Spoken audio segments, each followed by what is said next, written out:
Coming to you live from Stuart, Florida, the greatest little town in the world. It's the award-winning, critically acclaimed Get Up and Go show on AM 1450 WSTU. You're invited to call the show anytime at 772-220-9788. And now, broadcasting live from their palatial studios, here are your hosts, Evan and Bonnie. And the top of the morning to you on this Tuesday, September the 28th, 2021. This show's unairable. It's very airable. We're G-rated. I like your free-flowing format. Thank you. I like my free-flowing format also as well. Say that 10 times fast. I'm so excited. I'm glad you're excited because I'm excited that you're excited, that I'm excited, that it's 6:08. And, of course, we're going to ask Mr. Clock if you would please officially verify the time. It's now 6:08 a.m. 6:08 a.m. and we are off and running at warp speed this morning. Good morning, Miss Bonnie. Good morning to you, Evan. And how are you? Oh, feeling really good this morning because as you walk outside, didn't it feel kind of refreshing somehow? Yeah, no humidity. Right. It was a very welcome morning this morning when I walked out my door at 4:31 and 27 seconds. I felt a difference. Mhm. And I think the low humidity is spot on because Mhm. it feels like there's a 5 or a 10 degree difference where it's feeling a little Agreed. bit cooler this morning. I noticed your hair is not as frizzy either. Yeah, maybe That has a lot to do with the weather. Plus, I didn't stick my finger in a light socket Oh, before I okay. left. All right. Well, that's a good thing. We My- wouldn't want you to do that. Not so normal morning routine. Very But I good. do pet the kitty cats, and that can sometimes spark some electricity. Static and electricity. the hair to go up. And remember when you have carpeting at your house, right? I sure do. So do you rub your feet on the carpet and then touch Rachel, and it goes tick? Oh, I used to do that all the time. Static electricity. Yeah. That's another thing too. You rub take a balloon and rub it on your clothes, and then put it up to your hair, and your hair stands and your hair will come out and stand out straight out. Not so good when if you would do that right before you go to school on picture day. No, that would not be a good thing. I remember going to school as a kid, and they were taking our pictures for this thing we had to make for Mom and Mother's Day. Mhm. And it was like a little wooden trinket that we had where they placed the pictures on, they glued them on, and they put it like a nice finish over the top. Mhm. It said, "My mom's the world's best." Oh, And wow. during that day, I must have just forgotten it was picture day or something, but I didn't have her do my hair. Mm-hmm. So the picture, I showed up in the picture with kind of frumpy hair. Okay. So there's this was left here purposely for you, by the way, too. Phil did not take that because he knew how much you liked the taffy, and I don't like taffy, so therefore that's yours. Did you try this taffy though? I've Evan? tried the taffy. I'm not a big taffy Not fan. big on it. Yeah. No. And Rachel's eaten just enough of it. She goes, "Please take it. Give the rest to Bonnie." And I'm like, "Okay, no problem." So I brought it in, and that's all for you to take and indulge this morning. Tell her I appreciate that because this is the best taffy I've had. Mhm. It's that good out of New Jersey. Yeah. Where did George get this from? Because I don't up in know. Kentucky. He found someplace in Kentucky and bought a box of it and just sent it down here. And like I said, when it got here, it was all gooey and squishy. So I said, "What do I do with it?" He goes, "Stick it in the fridge for 24 hours. So then I stuck it in the fridge, and it was hard as a rock. You could throw it through pane glass. That's where you bite into it and you kind of lose a tooth. Yeah. So he said, then take it out of the fridge and let it stand at room temperature. So we did that, and now it's back to normal. It's normal, and it's so ooey gooey good. This is the kind too you can stretch a little bit. I know I had the raspberry, which is a little bit tangy, Mhm. and it brought me back to that wacky taffy era, to which I so enjoyed when I was a kid. Gotcha. But I can see maybe where your dislike for it. You probably Mhm. dislike this like I dislike licorice. Listeners know that I'm not a Ew. big fan of licorice at all. I can tolerate the red licorice, the cherry, or the excuse me, or the strawberry. But you give me black licorice, and we're gonna fight. That's all I gotta say. You won't have anything to do with it, I right? will not have anything to do with black licorice at all whatsoever. That's just downright gross and nasty. For me, Evan, it's black or the red or any color because I bite into it And it's not like I've ever bitten into my mom and dad's vinyl car seat, which used to be red, but that's the Wait a equivalent. minute. You've bitten into a vinyl car seat before? No, that's what red licorice just would remind me of, like Biting into the same a vinyl enjoyment car of biting into my mom and dad's red vinyl car seat. Yes, that's how much licorice does for me. Wow. But it's awful because I think it does have a medicinal value a little bit. It can be good for people. But All right, you just used a big girl word for me. Medicinal? Yes. Could you please define? You used a big girl. You have to use easy words with me. It's too early. Oh, good gosh. Having maybe good medicinal effects on your body. There you go. You see, you're using the word again. You got to define it for me. All right. A healthy effect with some ingredients that would make it thank you. good for the body. It's just a little too early to use big girl words with me this morning. After 7, you can use the big girl words. The dictionary hasn't kicked in my brain yet. Or maybe Still not awake. Maybe I'll leave that term for Dr. Tread when he comes in after medicinal. After 10 this morning. Yeah, you can ask him medicinal. No, he comes in at 9. He's at 9 and Gary Owens at 10. Yes, that's right. Yes. Dr. Tread's Slim Body Laser Spa. Yes. And we like to try to be slim right here, Dr. Tread. I know I've been trying to lately. I've been losing weight with my diet. My diet's still going good, even though I went off the diet just for one day. I am I'm wearing clothes I haven't worn in like forever. You know, you notice my attire is different. You have a nice hat. The hat goes. My with head the lost shirt weight today. too. My head circumference got smaller. Wow. Yeah, everything is shrunk down. It's what happens when you lose like 10 pounds, which is like just about where I'm at right now. And that's just in a week. And I'm like, wow. That's amazing. Yeah. Now, if I could keep this up 10 pounds a week at the end of this thing, I'll be like 40 pounds lighter. You just have to keep going. And you said when you went out to eat the other night too, you just took it easy. It was very limited. And believe me, I could have really went hog wild at Bonefish Max, but I did not. I just ordered I ordered a cup instead of a bowl of soup. Now the cup has less, so I ordered a cup of clam chowder, and then with my dinner, I ordered the 1 chicken breast instead of 2. Yeah. Okay. You really, and I ordered just broccoli. It makes and a nothing big else. difference, though. Every little calorie and every little thing you do, I believe, counts. Plus, you're not an alcoholic beverage drinker. No, not at all. Which adds a surmountable. There we go. Big word. Okay, big girl word. Damn, that's 2. A surmountable. Please addition to your waist. define surmountable for me, please. A big consuming addition Thank to you. your waistline. Man, you got to stop them big girl words with me. Jeez. All right. So it was clam chowder, it was broccoli, it was chicken, and it was a Caesar salad they didn't put dressing on it. So I asked for a side of dressing and they brought me just one little souffle cup. Yeah. Normally I'm like 3 or 4. I douse my Caesar salad in dressing. So I was content with just the one little souffle cup, which was like this big.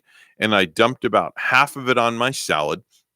And then I used the other half of it to dip my chicken in as I cut it up, just for flavor, because my chicken was just, as Bentley would say, our butler, it was just plain grilled chicken breast. And you know what? That was it. You had it at a fine dining restaurant too, so I bet it wasn't cooked dry at all. You know, when you think of a chicken breast, I'm right away thinking white meat and dry, plain. Oh, but not. And sometimes chicken. sometimes they are white meat and plain, and they're dry and they're nasty, and all sorts of stuff.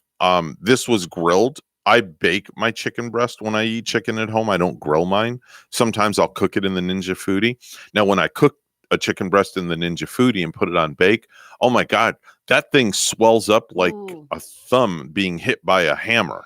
And it's juicy and succulent. The juiciness counts for flavor. Is that a big boy word? Succulent? That is Did I use a big boy word for you this morning? Yeah, now define it, because that one went right over my head. Okay, so succulent means, I don't know.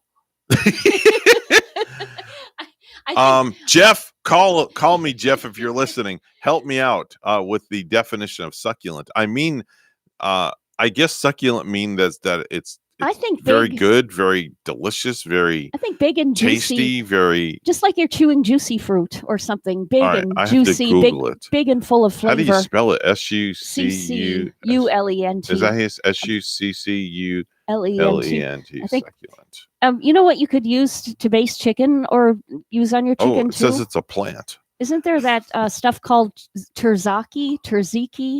It's like a Greek yogurt kind of deal. I don't know.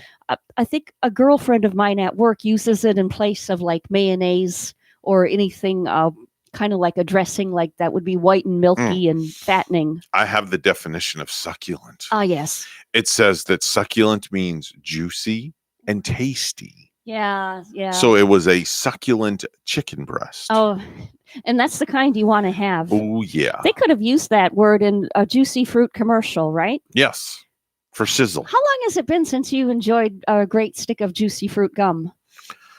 You know, I can't remember, honestly, just because I'm not a fan of juicy fruit gum. I'm not a fan of gum, period. You know why I'm not a fan of juicy fruit gum?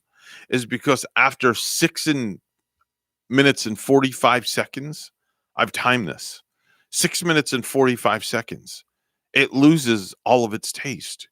Have you ever noticed that? Yeah. That juicy fruit gum loses all its taste like within a few minutes? But I found that the juicy fruit kind of held its flavor more than maybe other gums, like the off-brand, like a Trident. To me, loses its flavor. Maybe right we away. should do a gum taste test on the air. Wrigley Spearmint gum was that's a good one. One that kind of held its flavor for a while. That's a good one. But it's that first bite into that juicy fruit where it's good. A bursting of sensation. It is.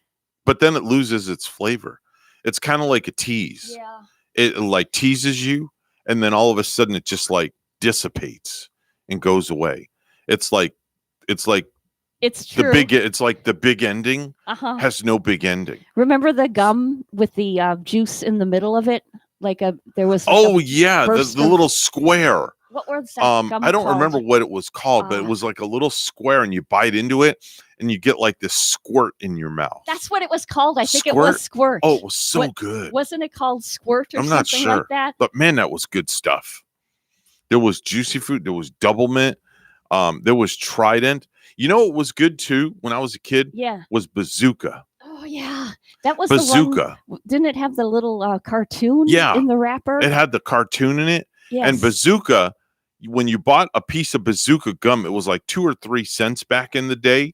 You bought it. It was in a red, white, and blue wrapper. And the Bazooka gum, you could split in half because it had a little break point in the middle. Yeah. So you could share it with a friend. And it was cool with that factor, but that's another gum that I think lost its flavor right away. Instant, within 2 minutes. Right. It was gone. But you wanted it because, like what you mentioned, the packaging. Yeah. And it was fun. Yeah, they did very good marketing with it. They put a cartoon in it, and it was red, white, and blue. And they made it so you could share it with a friend. But then when you shared it, even when you shared it with a friend, after 1 minute, the gum taste was all gone. Yeah. And that was like, that was a big letdown. I had a boy that I grew up with, a good friend of mine, the neighbor boy, and he used to call me Bonnie K. Bazooka Bubblegum Machine. Bazooka Bonnie. There you go. That's your new radio name. Bazooka. It's the Bazooka Bonnie Show. There you go. But so Bazooka was another one that lost its taste. You had the Squirt gum. Hubba Bubba. Hubba Bubba was a good one. Oh yeah. Hubba Bubba was that big wad of gum. Yeah. They had wrapped in the yellow paper. You're right. And I think it was the first of those kind of like big pink gums that they came out with. And it was really chewy. With Bubble Yum. Yeah. Followed it, I think. Yeah, Bubble Yum was a good one. Oh, that was But those good. See, all those gums though, they lose their taste after like 5 minutes. And then we lost our teeth after years of chewing it. Yeah, I only have a half a mouthful. That's it. I'm missing like 10 teeth in my mouth. When was the last time you were to the dentist? Oh, probably 15 years ago. Really? Consider that good then. I'm way over the hill. That's doing well. Yeah, I'm way overdue. Because I only go to the dentist when I'd want to jinx myself, but what the heck? I only go to the dentist like if I have to have a tooth pulled. Right. and then I go. Did you ever have to have the root canal? And I had one of those, and that lasted about 6 years, and then the root, it didn't do any good. Oh. So then I had to have the tooth pulled. So that was like a wasted $1,000. You know, it's scary because I'm only into 2 years now since I had my last root canal, and it's not fun to go through. Why can't they just make us with teeth that'll last forever? Forever and right? ever. Somebody needs to figure out how to do that. Why can't teeth that'll last forever? Why can't we be like cats and we don't have to brush them every day? I do that now. No, I'm just kidding. I had 3 there for a minute, didn't I? You're like, oh my God, really? That's disgusting. 6:22 on the Get Up and Go show with Evan and Bonnie. It's time for news. Let's over to the news desk. Bonnie's standing by with the morning headlines. Good morning, Bonnie. Good morning, Evan. During a televised event, President Joe Biden received his booster shot of the Pfizer-BioNTech COVID-19 vaccine on Monday. Like I did my first and second COVID-19 vaccination booster shot, I'm about to get my booster shot and do it publicly, Biden said on Monday.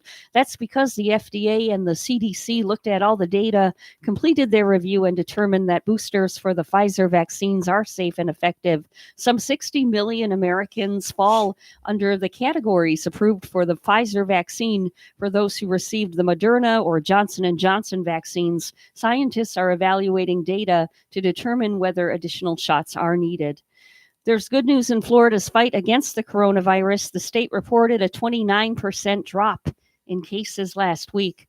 Hundreds of students and teachers and other school employees across the Treasure Coast already have tested positive for the coronavirus since the school year began more than a month ago, but reports in recent weeks show the numbers across the region are declining. In August, more than 1,100 students and hundreds of staff in Indian River, Martin, and St. Lucie County schools tested positive, records show. By Monday, that number had increased to 3,137 students combined since the first day of school. Indian River and St. Lucie County's schools' first day was August 10. In Martin County, it was August 11. From September 20th through the 26th, districts reported nearly 200 fewer cases among students compared to the previous week. Records show Martin County schools reported 58 fewer students and 11 fewer staff members, records show. And in Indian River County, it was 50 fewer students and 1 fewer staff who tested positive for the virus. St. Lucie County, the largest of the 3 districts, reported the largest number of cases with 71 students and 7 staff testing positive, according to the district. Overall, 1,336 students and 264 students have tested positive since the first day of school. North Korea fired a short-range missile into the sea early Tuesday, South Korean military officials said. The South Korean Joint Chiefs of Staff said the projectile was fired toward North Korea's eastern sea from an inland area at 6:40 a.m. local time, but did not specify if the projectile was a ballistic missile. In a statement, U.S. Indo-Pacific Command said the missile did not pose an immediate threat to the United States or its allies, but its launch highlights the destabilizing impact of North Korea's illicit weapons program. The United Way of Martin County needs the community's help to purchase and store toys for this year's Toys for Tots campaign. WPTV's Derek Lowe with the story.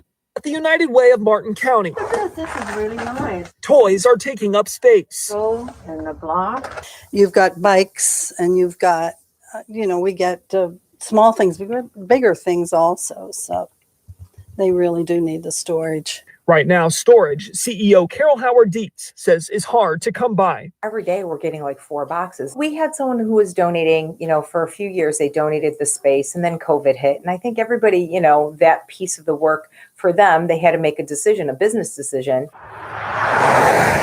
Carol says starting mid-November, toys can be moved here to the fairgrounds, where ultimately they'll be distributed to families across the area. We're looking for somebody to please, give us some storage space somewhere. The work is year-round for Toys for Tots. Many volunteers have spent years making sure families don't go without. They know that adding to concerns this Christmas, a looking shortage of toys to buy. We know there's going to be a toy shortage and a bike shortage this year just because of shipments and supply and whatnot.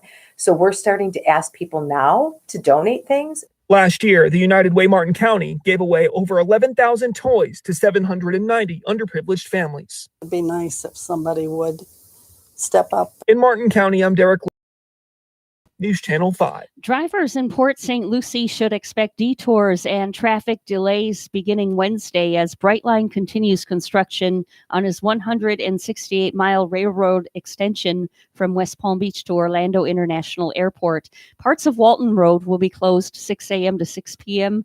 until October 13. Eastbound traffic will go south on Green River Parkway to Jensen Beach Boulevard, then east on Jensen Beach Boulevard to Indian River Drive and continue north. Westbound traffic will go south on Indian River Drive to Jensen Beach Boulevard, then west on Jensen Beach Boulevard to Green River Parkway and continue north.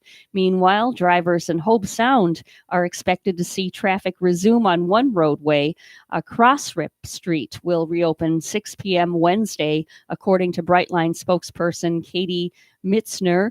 When completed, the railroad is expected to accommodate travel between Miami and Orlando in 3 hours and 15 minutes, with trains going up to 110 miles per hour. Lastly, Skittles has announced that they're bringing back lime, one of the 5 original flavors. Lime was a staple flavor for more than years before being replaced by green apple in 2013. Now lime is back. Both original and sour packs of Skittles will now feature ordinary grape and lime flavors.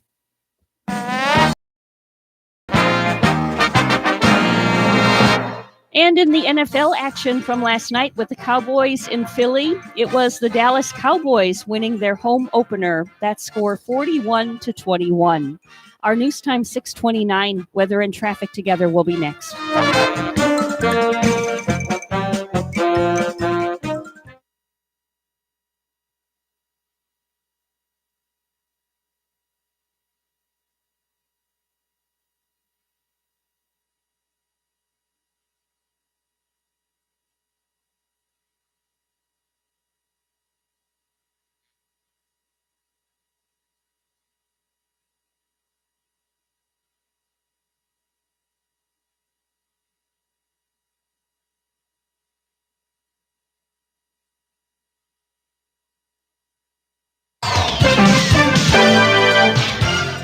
6:29 right now on the Get Up and Go show with Evan and Bonnie. It's time for traffic and weather together. Bonnie?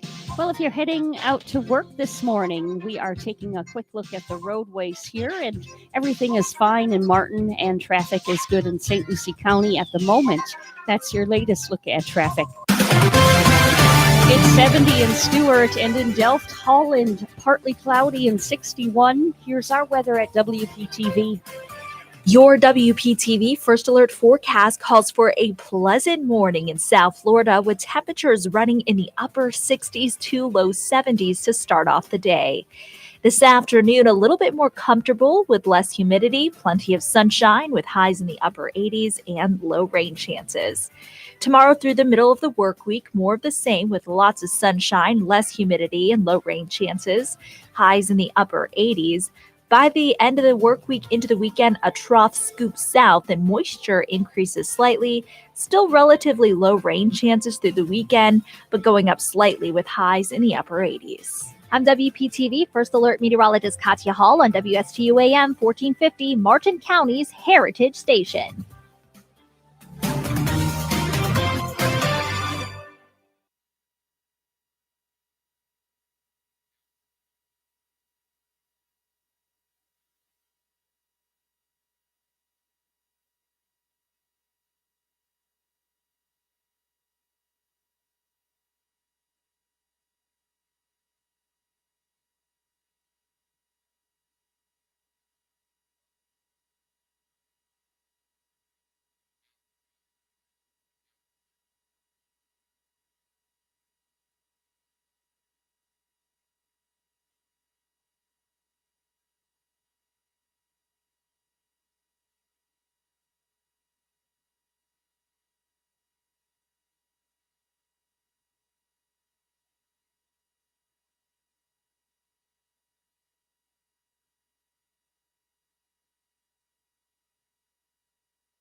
The Get Up and Go Show would love to hear from you live on the air. Give us a call at any time. Now let's get back to the program. Here's Evan and Bonnie. It's late in the evening. Oh, yeah, baby. And everyone's gotten too drunk. Not me, not me. Your cousin Sylvester. Can't trust that guy. He got dizzy and blew some chunks. Now he's making out with my stepmom. And my groomsmen are in a fist fight. Yeah, everybody made some horrible decisions tonight. Oh, there you go. That's the Holderness family with their parody of Eric Clapton's Wonderful Tonight, redone, talking about groomsmen and somebody blowing chunks and and that and the other stuff. And good wedding memories. Wow, unbelievable. Let's do some viral videos.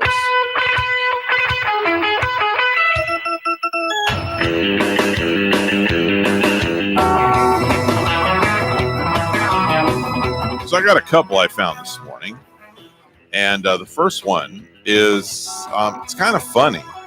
It's a dog on a leash, and well, there's a BBC reporter that was holding on to the guide dog in training, and the dog obviously suddenly saw something as the reporter was kneeling down. And you can only imagine what happened. Listen. Thank you very much for that, Carol. See you later on. And there's the dog goes. Look, hold her completely. We've got a Kirkwood down. Look. We've got a Kirkwood down. Someone save Carol. She's down. Are you all right, Carol? Completely down. Okay. We're just checking that you're okay. Are you okay? Are you all right? Yes. Yes. She's The a dog very strong girl, just Flash. dragged her. You gotta love live TV and live news. This BBC reporter just trying to hold this dog while she's covering the story. Oh, it's great. And that dog is a friendly dog anyway. Oh, definitely. Beautiful. It was a lab. Beautiful, It was like golden retriever. I don't know if it was a retriever or a lab. I'm not sure, but it was just a beautiful dog. Yes. Dog was just sitting there nice and calm and must have saw a squirrel or something run by and just decided to take off. And the reporter was holding on to the leash and the dog just kind of made more to the story. Yeah. And it's just like when you see this dog, it's like it makes you want to go get one and bring a dog home. Humpty Dumpty fell. She did. Right. Here's another video of a dog that denies its owner barbecue ribs. Yes. Let me set the scene for this one. The owner is sitting on a couch at home, and in its lap is a styrofoam container of barbecue ribs just sitting there. Succulent barbecue ribs. They're the juicy and tasty kind. Oh man, these things look good. And the guy, every time he goes to reach in for a rib, the dog doesn't let him. Uh-oh. Does the dog bite him by the arm or something? Listen. I just want to get my rib. Can I have my rib? I want my rib. Can I At one point, the dog goes to nip him. I want my rib. That's my rib. It's my rib. Look at that. It's my I just want to eat. Can I eat? No. Like, you don't need those I ribs. grab it. She won't let me grab the rib. It's got like cornbread and beans and all sorts of crap in there. That's like a little nippy kind of dog too. Yeah. The dog says, I want the ribs. I think that was a dachshund. Oh, is maybe, what it looked right? like. A little black one. Little. Let's see here. Let me hit this right here. Yeah, it looks like a dachshund is what it is. One of those like wiener dogs. Oh, cute. Yeah. Kind of nippy and wouldn't let the gentleman have his baby back ribs. There's another video that's out there of a praying. Well, no, not the praying mantis, because that one you can't visualize it on radio. But here's a good one. Okay. It's a 4-year-old little girl who absolutely adores Michael Myers from the movie Halloween. A 4-year-old adoring Michael Myers. Yes. How does she even know about Michael Myers? Okay, well, if you haven't seen this, it's a video that's gone viral. It's a 4-year-old little girl squealing with delight when she sees Michael Myers from Halloween, who shows up with delight at her birthday party. Oh my gosh. Michael Myers showed up at this little girl's birthday party. Just I wonder if she thinks or knows. listen. They're trying to scare her. I love it. Okay, so she's watching, and there's Michael Myers. Comes out from around the corner. Yeah. You got the Halloween theme going too. Right. I love They're it. playing that in the background. And the little girl looks. Did you hear her go, oh my God, Michael Myers? She gets all excited. And she runs to him. Runs toward him. Like it's Santa Claus or something. Right? And Michael Myers picks her up and hugs her. I love you. What's wrong with that? I gotta say, I don't think her parents ever had this 4-year-old sit down and watch Halloween. Of course, I can't think of any parents who would have a 4-year-old child watch Halloween anyway. Maybe she just knows that it's her older brother in that Mike Myers mask coming to hug her. I don't know. Maybe this kid did watch Halloween. I hope not. But because man, that is one scary movie which a 4-year-old shouldn't be watching. Yeah, that would give me nightmares. Chilling, like, just wow. chilling. Hey, so yeah. Go ahead. Oh, there's a video. There's a funny video too in the sports world that everybody should watch. This one of Kevin Durant, where David Letterman is interviewing him. That's hilarious. Wait a minute, hold on. I think I may have audio from that. Awesome. Let me find it. Give me a minute here. And David asked go ahead and set it up in the kind of, meantime for me. David's asking him kind of like these dumb questions, and Kevin Durant has like trying to look with a serious look on his face and answering the questions as best he can. And people are wondering, did Kevin know that it was David Letterman asking the questions? Even it was. I'm trying to find it here because I know I had it this morning. And I just don't remember. Oh, here it is. Okay. So here's the audio from what Bonnie set this all up. So here we go. Let's listen. Dave from Basketball Digest. KD, why do people call you KD? My first name is Kevin. Right. My last name is Durant with a D. This year, what percentage do you plan on giving on the court? 90, 95, 100, 110? What are we looking at? 110. 110. I just got off the phone with the Dolan, and they said that they're talking to the commissioner now. They're looking at working a contractual deal that will allow you, when you're not playing for the Nets, days off, you'll be able to play for the Knicks. Comments? All right, Dave, that was the last one. I'm sorry, was that a comment? That's it. What about the Pelicans? When you guys play the Pelicans, does it kind of make you giggle? Yeah. Okay. All right. That's all I got. Good job, Dave. You let anybody in here.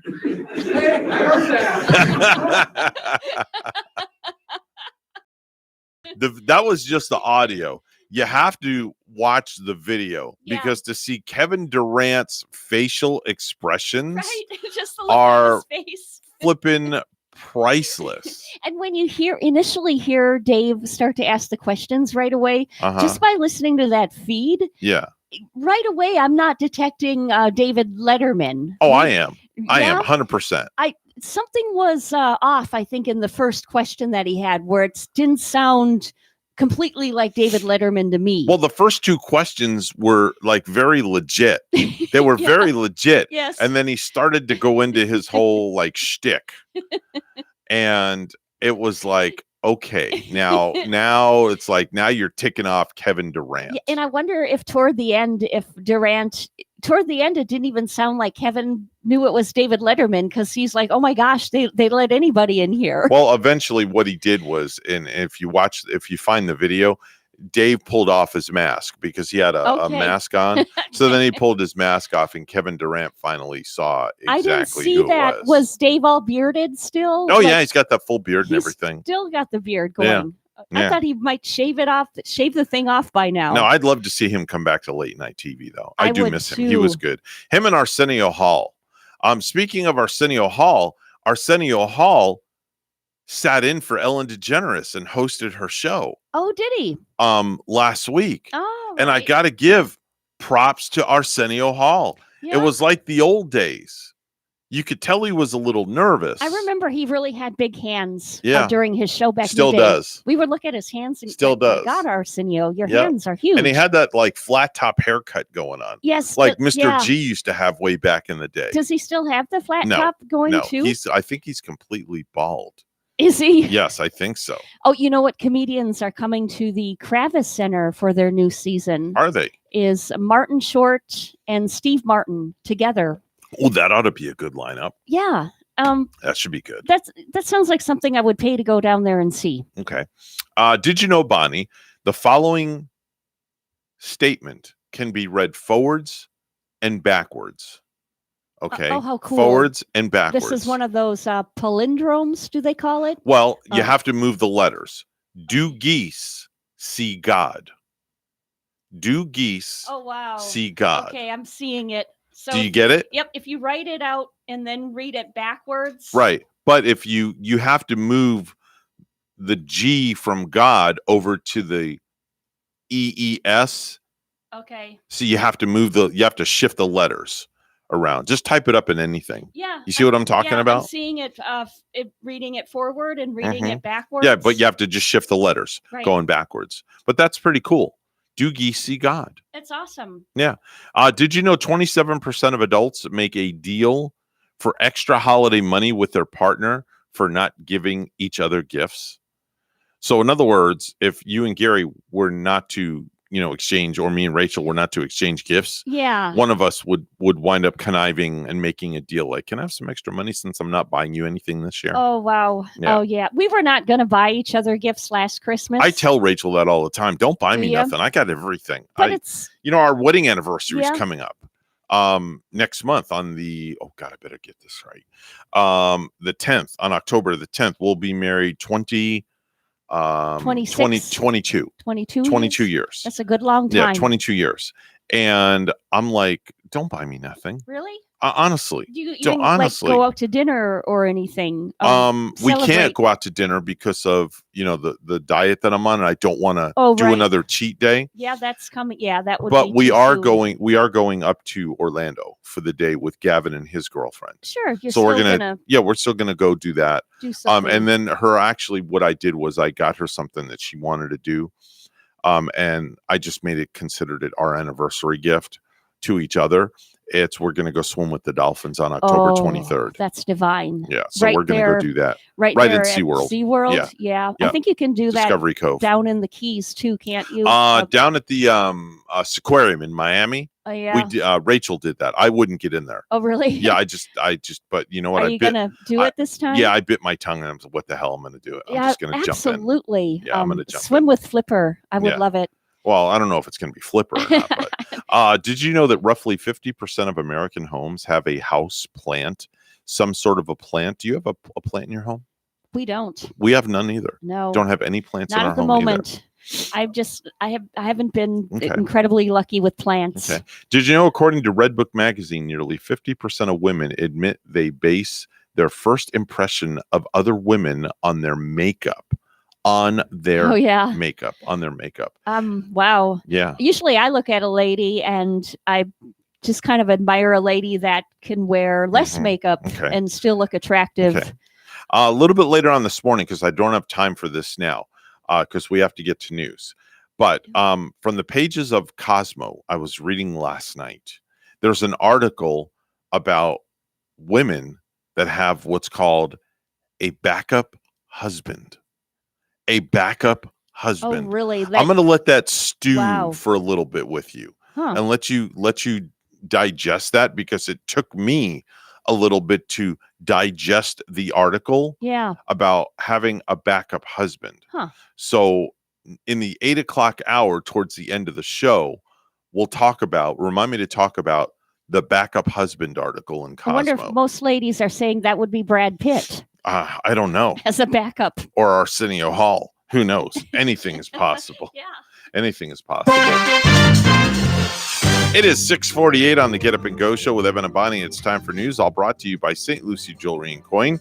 For the best deals in town on precious metals, of course, make sure and see our very, very good friend Hawk Levy at St. Lucie Jewelry and Coin. Guarantee he will take extremely, very, very good care of you. Bonnie standing by at the news desk with the morning headlines. Good morning, Bonnie. Good morning, Evan. In Sarasota County, police are scaling back the search for Brian Laundrie.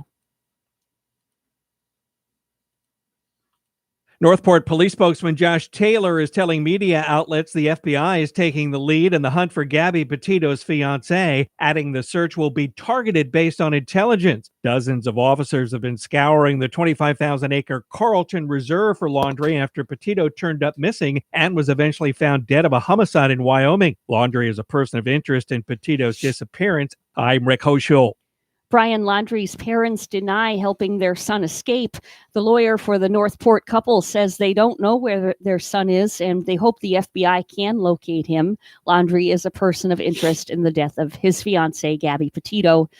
A person of interest in the disappearance of Maya Marcano, a 19-year-old Orange County woman, is dead of an apparent suicide.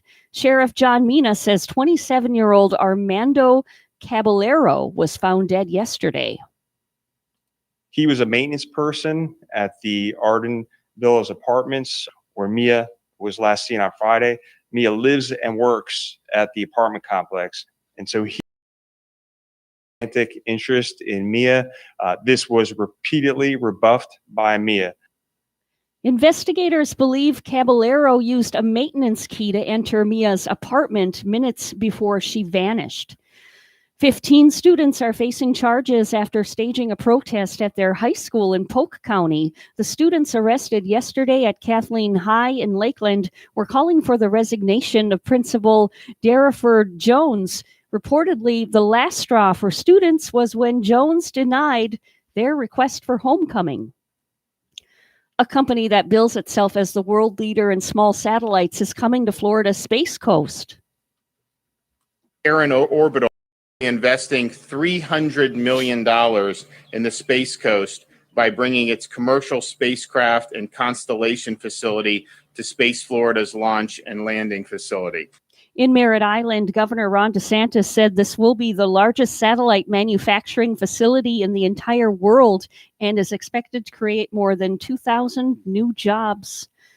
5,000 rubber ducks will be dumped into the Indian River Lagoon next month to raise money for local children in honor of 2 teens killed in a car crash in 2018.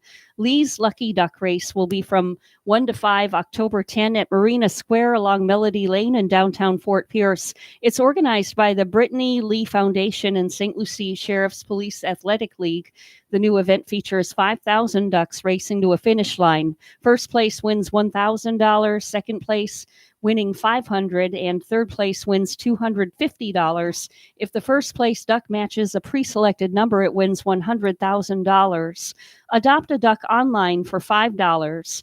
Proceeds benefit the PAL program, which provides the community's youth with opportunity to become involved in educational, cultural, and sporting activities to help them reach their full potential in life.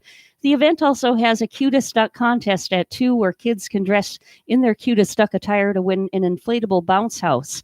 The foundation helping to organize the event honors the lives of 2 teens who were killed in a wrong-way crash in St. Lucie County. Brittany Lee Poindexter, age 17, and Santia Faketa, 18, died February 6, 2018, after a 98-year-old Michigan man driving a recreational vehicle west on Okeechobee Road in the eastbound lane hit Faketa's truck head-on just west of Midway Road. Well, lastly, FedEx continues to beef up staffing at their new regional sortation facility in Port St. Lucie. The facility is expected to start operations October 29. The company is actively hiring package handlers to work at the site, starting pay of up to $15.50 per hour. Part-time hours include 4-hour, 5-day-a-week shifts. Hours for full-time workers include 6 to 10 hours plus overtime after 40 hours. FedEx said they plan to have almost 500 full and part-time employees working at the Port St. Lucie location. Applicants can apply for the jobs by visiting the FedEx website.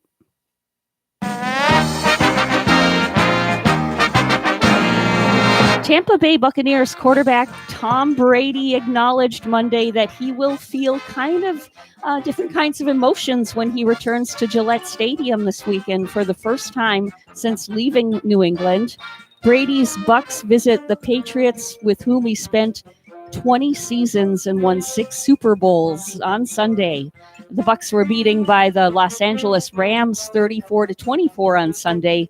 That was their first defeat since November 29 of last year, snapping a 10-game winning streak. News time is 6:53, and we'll have weather and traffic together next.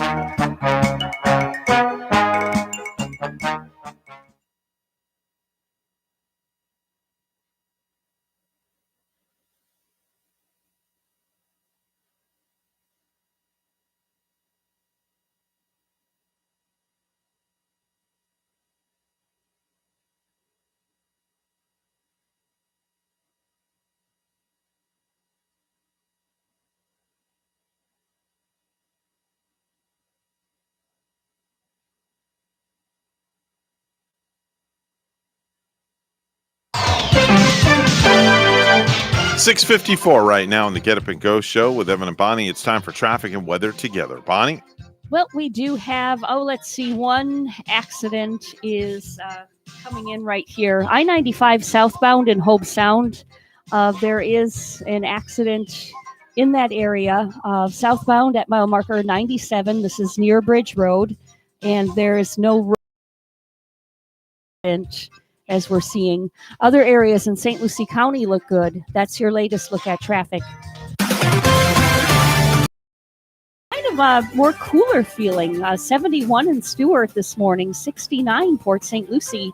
Here's more on our weather at WPTV. Your WPTV First Alert forecast calls for a pleasant morning in South Florida with temperatures running in the upper 60s to low 70s to start off the day.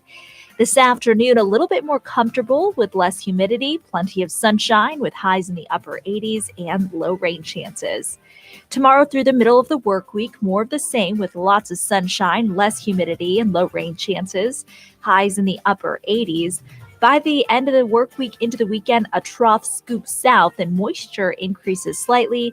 Still relatively low rain chances through the weekend, but going up slightly with highs in the upper 80s. I'm WPTV First Alert Meteorologist Katya Hall on WSTU AM 1450, Martin County's Heritage Station.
Coming to you live from Stuart, Florida, the greatest little town in the world, it's the award-winning, critically acclaimed Get Up and Go show on AM 1450 WSTU. You're invited to call the show anytime at 772-220-8.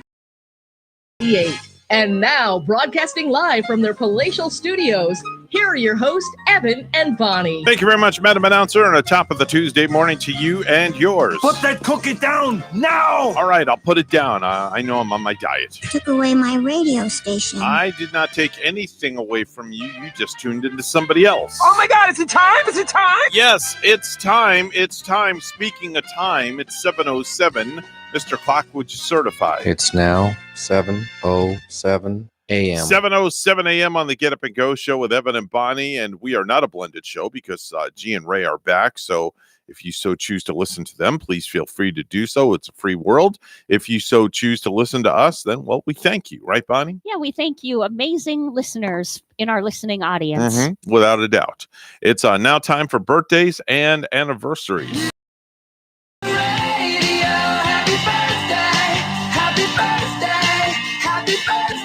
If you're born on this day, September the 28th, 2021, there are only 2 more days in the month of September, and then we get into October, which means we're getting closer to Halloween. But in the meantime, Bonnie, what do you have this morning? I guess happy birthday to Gary's nephew, who would really be my nephew too right now. Okay. Cameron in Port St. Lucie. Cameron, one of the best massage therapists he has become. Oh. Yeah. Do we know how old Cameron is? Can we say? I think he might be in his early 20s. Oh, he's a young lad. Yeah. Okay, very good. Or he might be approaching 30. Okay. Or All he right. might be 25. All right. Want to wish a happy belated birthday to my grandson, Ashton. Celebrated his 4th birthday yesterday. Even though I wished him a happy birthday yesterday, I'll still do it again today. Yes, happy birthday, little Ashton. Little Ashton Liam 9. He's going to have a little brother on the way soon because my daughter-in-law is preggo again for the second time. So you're going to be a grandpa for the second time? Second time going to be a grandpa with Awesome. another grandson who is due right around Christmas time. And you are so blessed because they're so close by you, too. Oh, boy, are they close. I Yeah. could throw a stone and hit their house. You Well, can- where they're living. Did you give them a ride on your new scooter yet? No, I will not. I will not put that child on the scooter. Not going to no, do that. No, that's just not going to happen. I want to mention to Jay, also in town. Jay, the head of the Martin County Fair, is having a birthday, too. Oh, Happy Jay birthday. Spicer. Yeah. Our good friend Jay Spicer. Happy birthday to you, Jay. 21 years old today. Frank Frank Jonas, 20. Speaking of 21, the littlest Jonas brother, Frankie Jonas, 21 years old today. I didn't know the Jonas Boys had a brother that young, even. Yep. He was in Camp Rock 2, had a role on their TV show Jonas LA, and starred in the animated flick Ponyo. Hannah Mae Lee, 33 years old today. That's Lily, the extremely quiet beatboxer in the Pitch Perfect movies. Hilary Duff, 34 years old today. That name I know. Yes, of course, we all know Hilary Duff. She got her start as Lizzie McGuire. And I think her hit song, This Is What Dreams Are Made Of. Oh, yeah? Yeah. Great tune. Oh, yeah. One of my favorites, actually. Really? Love that song. That's great. Believe it or not, Do you yes. like her better than Miley Cyrus? Or... I'm not a big fan of Miley Cyrus's music. Really? I like Hilary Duff. This Is What Dreams Are Made Of. Nice. St. Vincent is 39 years old today, the Grammy winner. Bam Margera is 42. That's the skateboarder turned jackass turned Viva La Bam star. Yes, he was in all those flicks. He was in Jackass? Yes, he was. Yeah. He was in Jackass. Dita Von Teese is 49, the burlesque dancer who Marilyn Manson let get away. Karen Fairchild is 52. That's Little Big Town. Biggest hit is Girl Crush from Little Big Town. I like Little Big Town now. Good group. Yeah. Very good group. I wonder if that's the group that sang the version of Atlantic City that I heard that I can't find. Okay. I mentioned I heard that on Sirius on my way home one afternoon, and it came on that Margaritaville station. Driving down the road, you hear a song. Well, you know what you should do, but beforehand is download this app. It's called Shazam. And then you can Shazam any song, and it'll give you the name of the song within 2 seconds. Yeah. After you Shazam it. I do that a lot when I'm listening to the Christian radio stations and listening to my my worship music, and I'll hear a song come on and I really like it. I'll Shazam it, and then I know what it is, and then I'll grab it and then I'll download it and put it on my iPod. Because you get that song that's being played and you like it instantly, and it's in your ear. And it stays there, and it becomes an earworm. It is. And, whenever I ask my Miss A to play at Atlantic City, the version by the band, and I'm not crazy about their version of it. Oh, okay. I'll take Bruce Springsteen's version over it any day. Okay. But this one in particular, I heard were some female, maybe mixed with mostly female singers. And there was a banjo playing at the beginning of the song. And then, all of the wording, the great wording in it, let your hair down, make your hair look pretty, and meet me in Atlantic City. And I just loved it. Wow. But I can't find it. Naomi Watts is 53 years old today. That's Four's mother in the Divergent movies. Carrie Otis is 53. That's Mickey Rourke fornicated with her in Wild Orchid. Or Orchid. Did I say that right? Orchid? Wild Orchid? Yeah. I didn't see that movie with Mickey Rourke, huh? Yeah. Mira Sorvino is 54. That's Paul Sorvino's daughter. Moon Unit Zappa. I remember her. 54 years old today. She sprung from the same lions as Dweezil and Ahmet Zappa. She also teamed up with her dad for what was to be her one and only blip on the pop culture radar, the 80s hit Valley Girl. Oh yeah, didn't they sing that song? Didn't the Zappas do that song? Yes, Valley Girl. That Yep. that was very catchy back there in right around 1982. Yep. And that's the first time that I was introduced to Nicolas Cage, was seeing him in Valley Girl.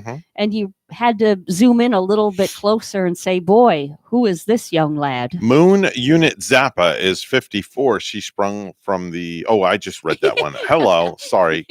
You had Sorry a moon about unit that. moment. Yeah, I had a moon unit moment. You were beaming back in time. Yes. Janine Garofalo is 57. That's a stand-up comedian who got her start on the Ben Stiller Show.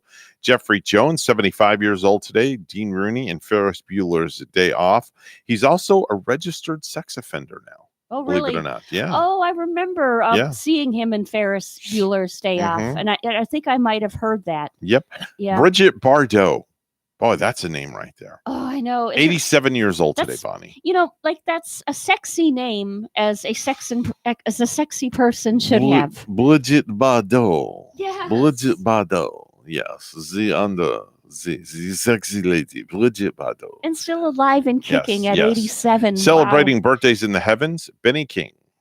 Benny King. Stand By Me, right? Yep. Stand By Me. There Goes My Baby. Save the Last Dance for Me. And Spanish Harlem. Oh, those are all good songs that I Yep. forgot he sang. Yep. Yep. How The about Rose in Spanish Harlem. How about this guy? Passed away in 74. I was 14 years old when he died.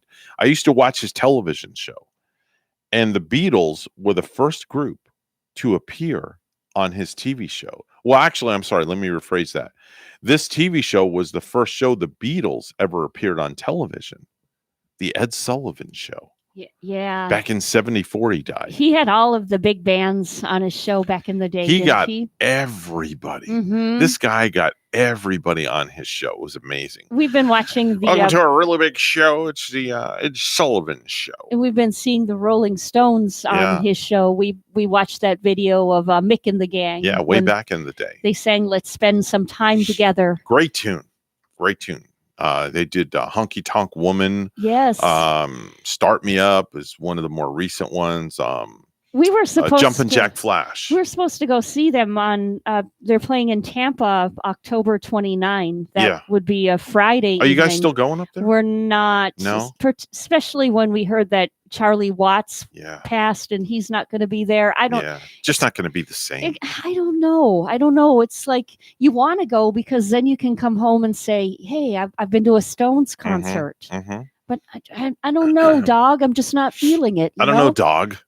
I don't know, dog. I don't know, dog. I didn't know I was a dog now. Rough. No, it's like American Idol, right? Yeah. With the judge. Randy Jackson was the dog. Yes. Hey, let me tell you something, dog.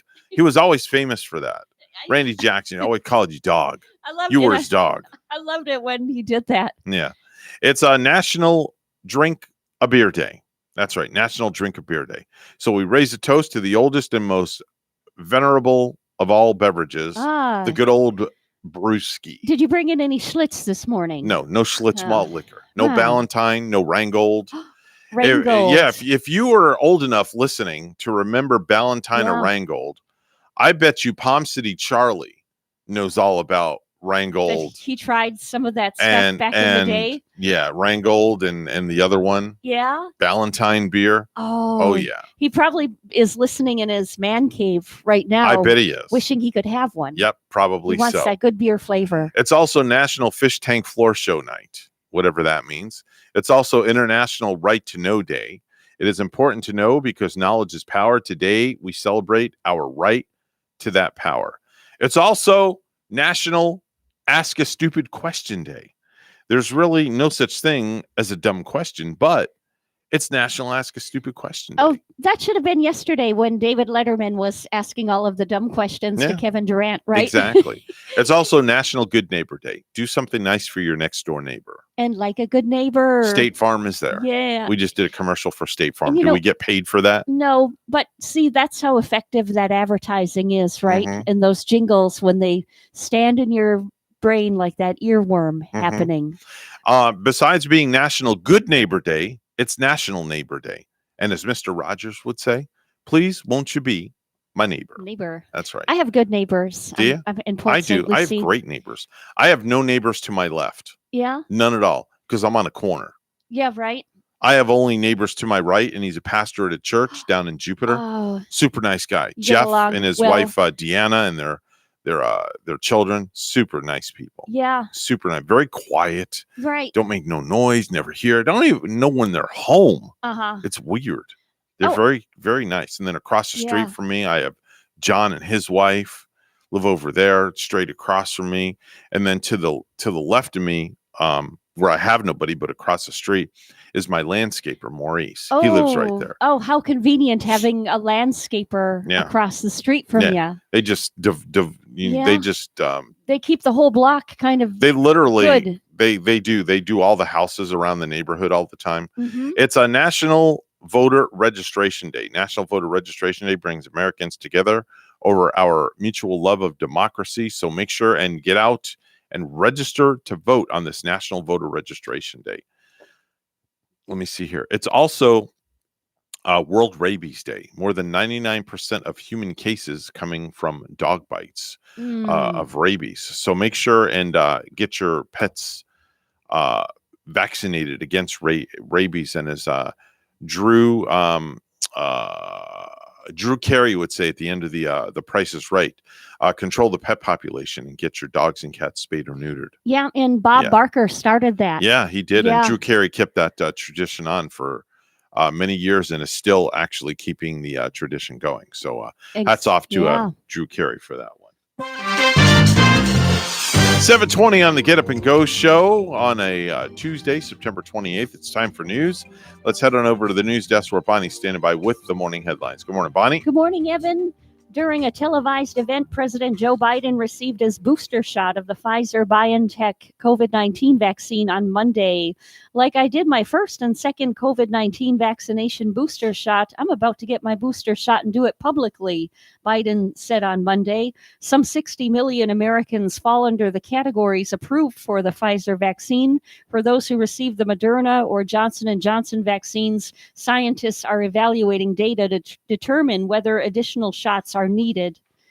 A convenience store clerk out on probation in Fort Pierce was arrested for possession of cocaine with intent to sell within 1,000 feet of a school in Fort Pierce. Detectives with the St. Lucie County Sheriff's Office conducted multiple undercover drug buys from Abjabur Mahmoud, age 31, and gained enough evidence to arrest him on Friday, September 24.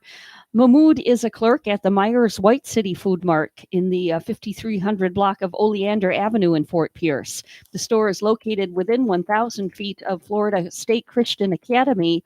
He was found with more than 91 grams of cocaine packaged to sell in 1-ounce bags He was also found to be in possession of more than 2 grams of Oxycontin. Mahmoud was booked into the St. Lucie County Jail on the drug charges, in addition to violation of probation from a prior arrest.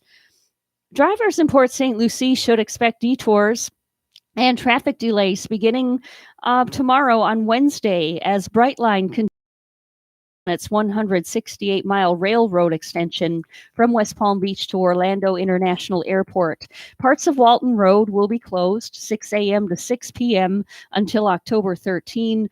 The eastbound, westbound traffic that will go south on Green River Parkway to Jensen Beach Boulevard, then east on Jensen Beach Boulevard to Indian River Drive and continue north.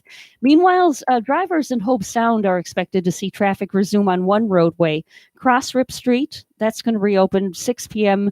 tomorrow night, according to Brightline spokesperson Katie Meitzner. The United Way of Martin County needs the community's help to purchase and store toys for this year's Toys for Tots campaign. WPTV's Derek Lowe with the story. At the United Way of Martin, This is really nice. toys are taking up space. Go in the block. You've got bikes and you've got, we get small things, we get bigger things also. So they really do need the storage. Right now, storage CEO Carol Howard Dietz says is hard to come by. Every day we're getting like 4 boxes. We had someone who was donating, for a few years, they donated the space and then COVID hit. And I think everybody, that piece of the work for them, they had to make a decision, a business decision. Carol says starting mid-November, toys can be moved here to the fairgrounds, where ultimately they'll be distributed to families across the area. We're looking for somebody to please, give us some storage space somewhere. The work is year-round for Toys for Tots. Many volunteers have spent years making sure families don't go without.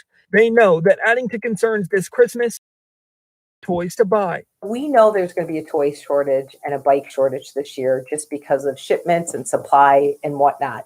So we're starting to ask people now to donate things. Last year, the United Way Martin County gave away over 11,000 toys to 790 underprivileged families. It'd be nice if somebody would step up. In Martin County, I'm Derek Lowe, WPTV, News Channel 5. This has been a rough year for potential homebuyers on the Treasure Coast. Thousands of newcomers vying for the area's more affordable yet limited properties has skyrocketed prices and accelerated sales. Market data shows the median single-family home price from January to August jumped 10%, Martin County peaking at $495,000, 17.7% for Indian River and St. Lucie, reaching $345,000 and $317,900 respectively. Active listings have steadily decreased throughout the year, dropping by 32.1% Indian River County, 26.7% for St. Lucie, and 25% Martin County. Though trends show prices are still on the rise, all 3 counties saw home sales decline in July and August. Lastly, here's a guy who turned tragedy into triumph. 52-year-old Bill Bowden lives near L.A., and sadly his wife of 26 years passed away in 2019. So at that point, he didn't know how to keep going until a coworker encouraged him to start exercising. He was the heaviest he'd been at that point, about 280 pounds, but he started biking every day, and since then he's lost almost 120 pounds. He's down to 162 now, and get this, he just did his first triathlon on Saturday, so hats off to him.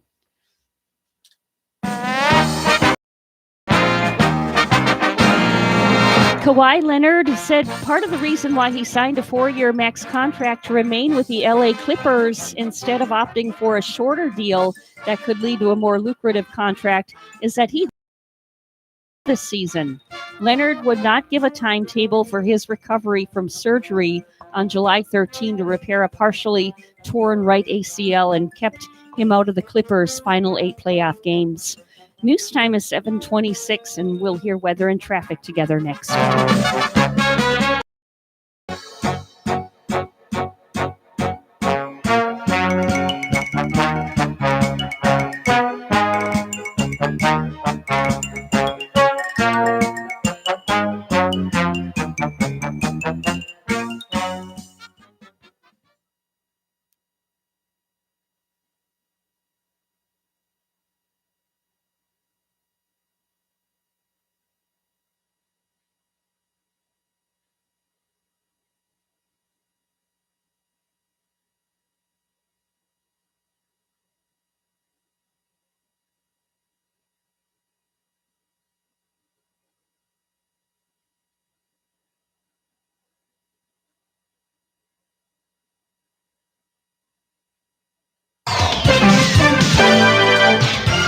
7:27 right now on the Get Up and Go show with Evan and Bonnie. It's time for traffic and weather together. Bonnie, what do you got?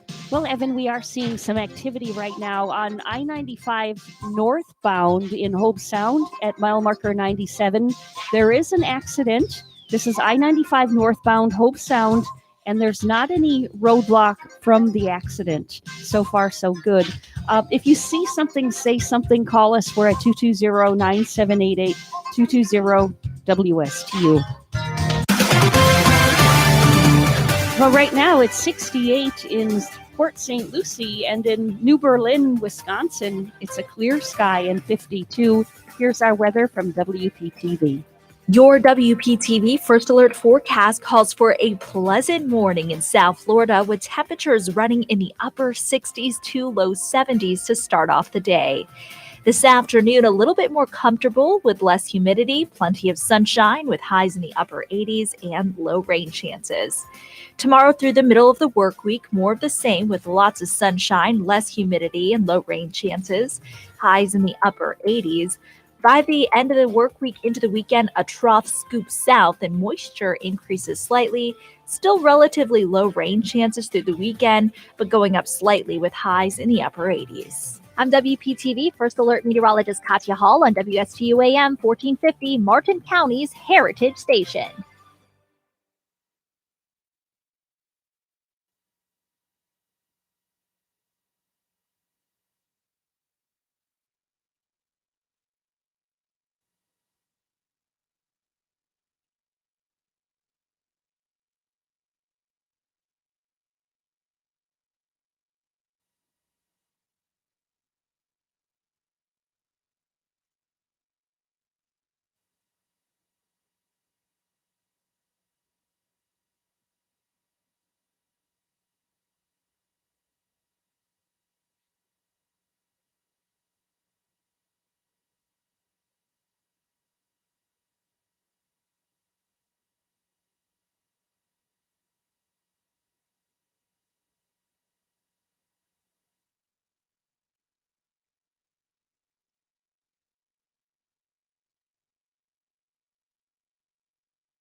If you have a suggestion for the show, we would love to hear from you. Send us an email to WSTUmorningshow@gmail.com. Now let's get back to the Get Up and Go show. Here's Evan and Bonnie. This is not headline news. Jimmy Kimmel may leave his show. It's always sad when a late-night giant discusses retirement, which is why this isn't news. Guns N' Roses announced they'll release an EP in February, which for them is code for expected in 2025. Lori Loughlin's daughter Olivia Jade turns 22 today, which means it was only 3 short years ago that she became a world champion rower. And today is National Neighbor Day. Might be a good time for you to stop using the free Wi-Fi you get off the signal from your neighbor's HP printer. This is not headline news. From not headline news, we go to the stupid stuff. And now it's time for Stupid News. It's so stupid and awesome. Where we ask the important questions. Are some people too stupid to live? Why are people so stupid? Are you effing stupid? Okay. So, without further ado, we're going to start here in Florida, over in Fort Myers, where somebody in a Florida neighborhood took matters into their own hands, planting a banana tree in a large pothole in the middle of a Fort Myers neighborhood. Right in the middle. Right smack dab in the middle of a Fort Myers neighborhood in the middle of the flippin' road. How beautiful.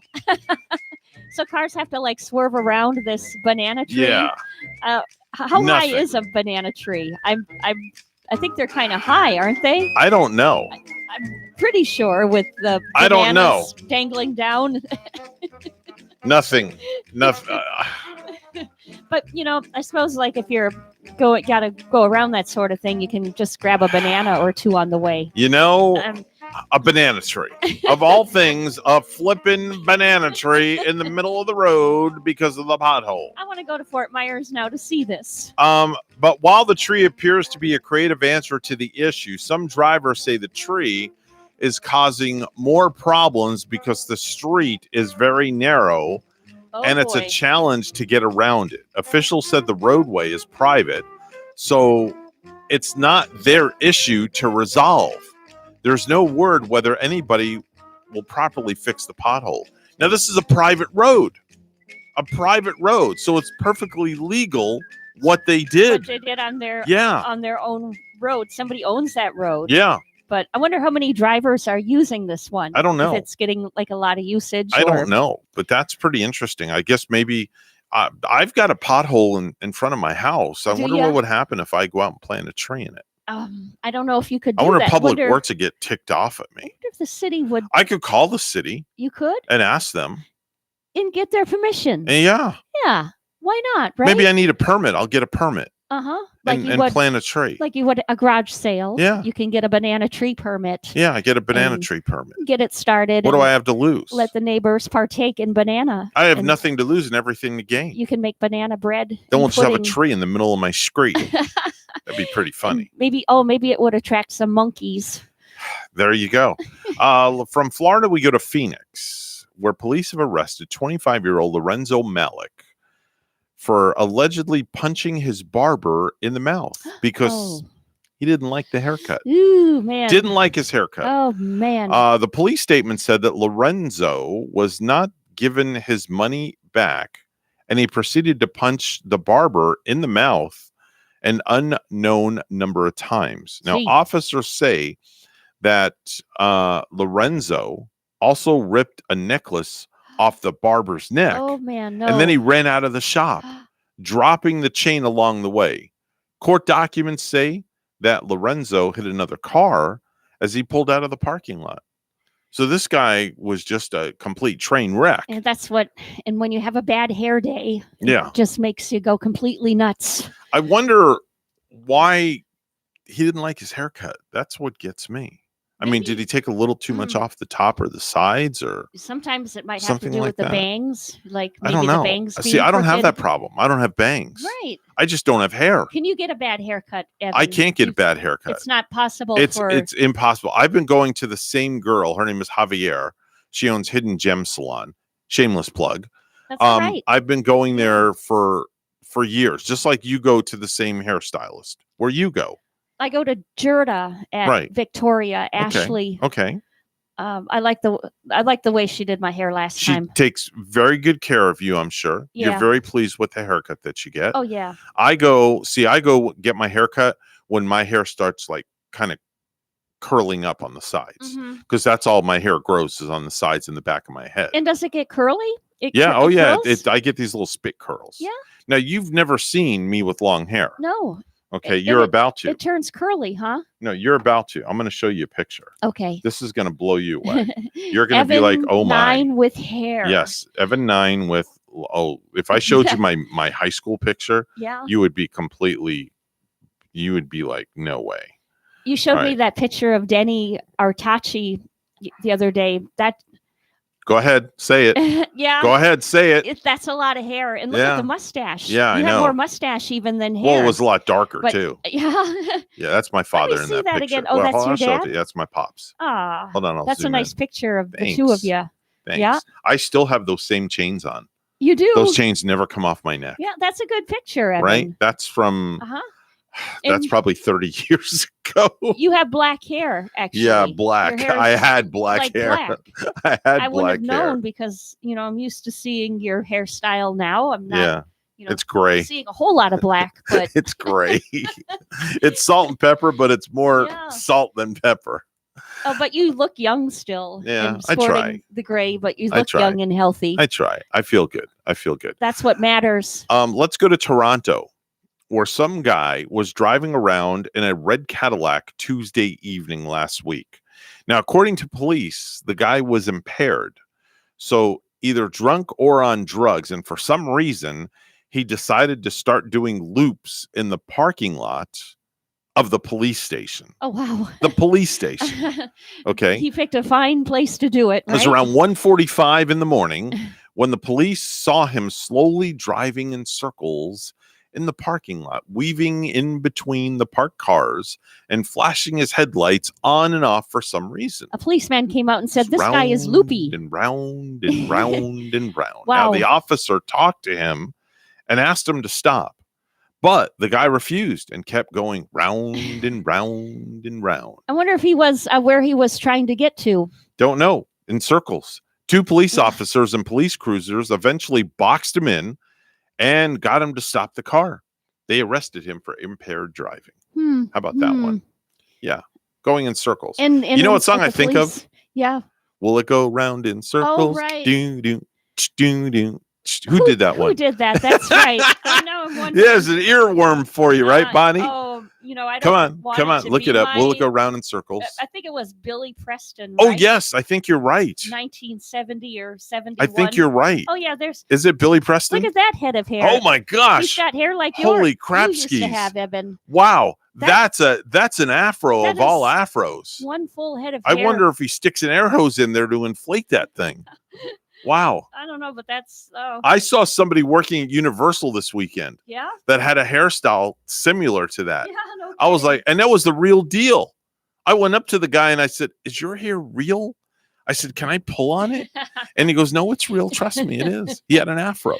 I'm like, man, I haven't seen the afro style since back in the 70s. Once in a while, I do see someone with it.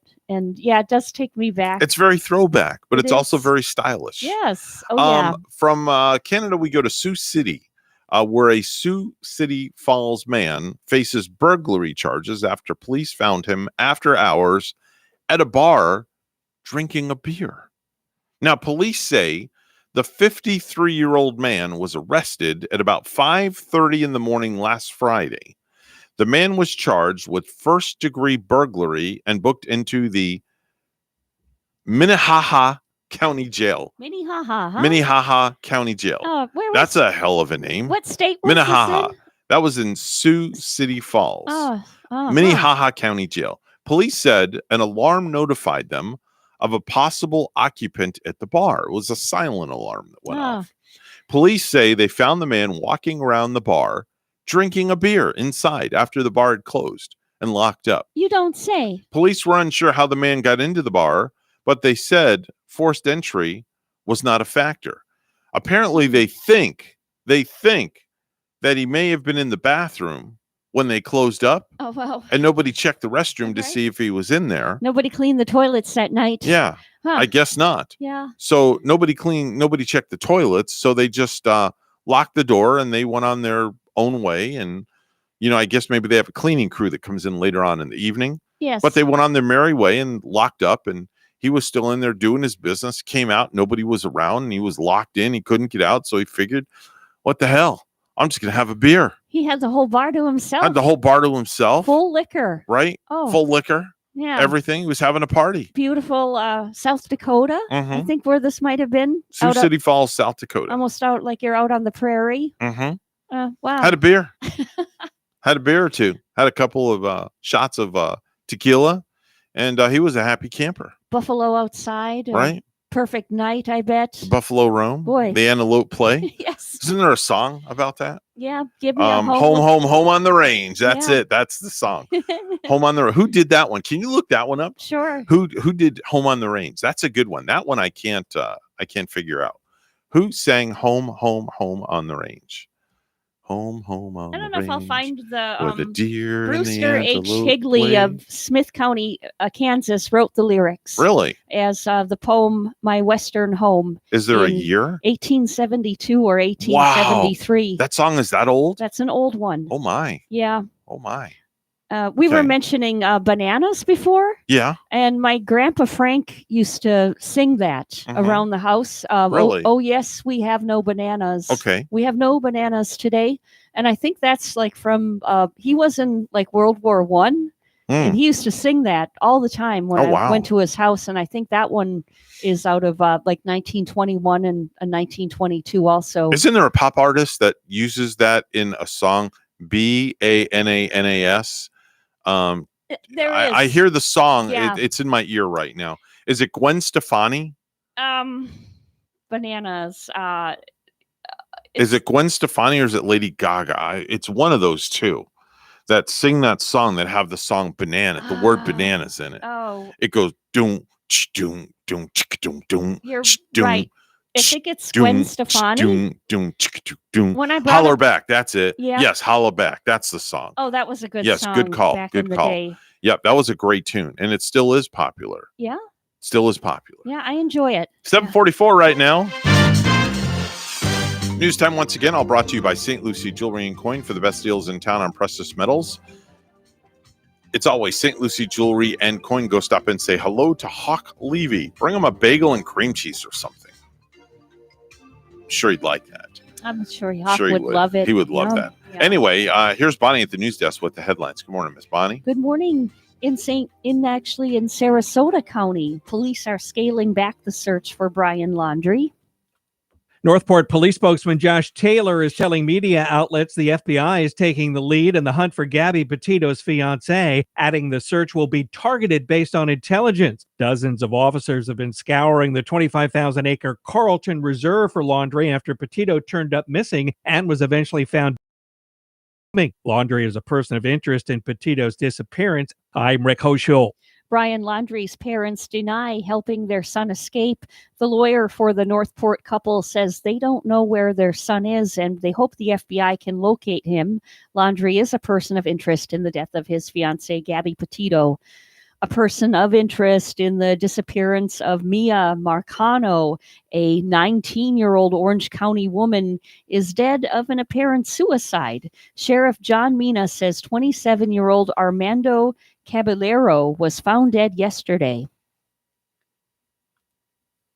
He was a maintenance person at the Arden Villas Apartments where Mia was last seen on Friday.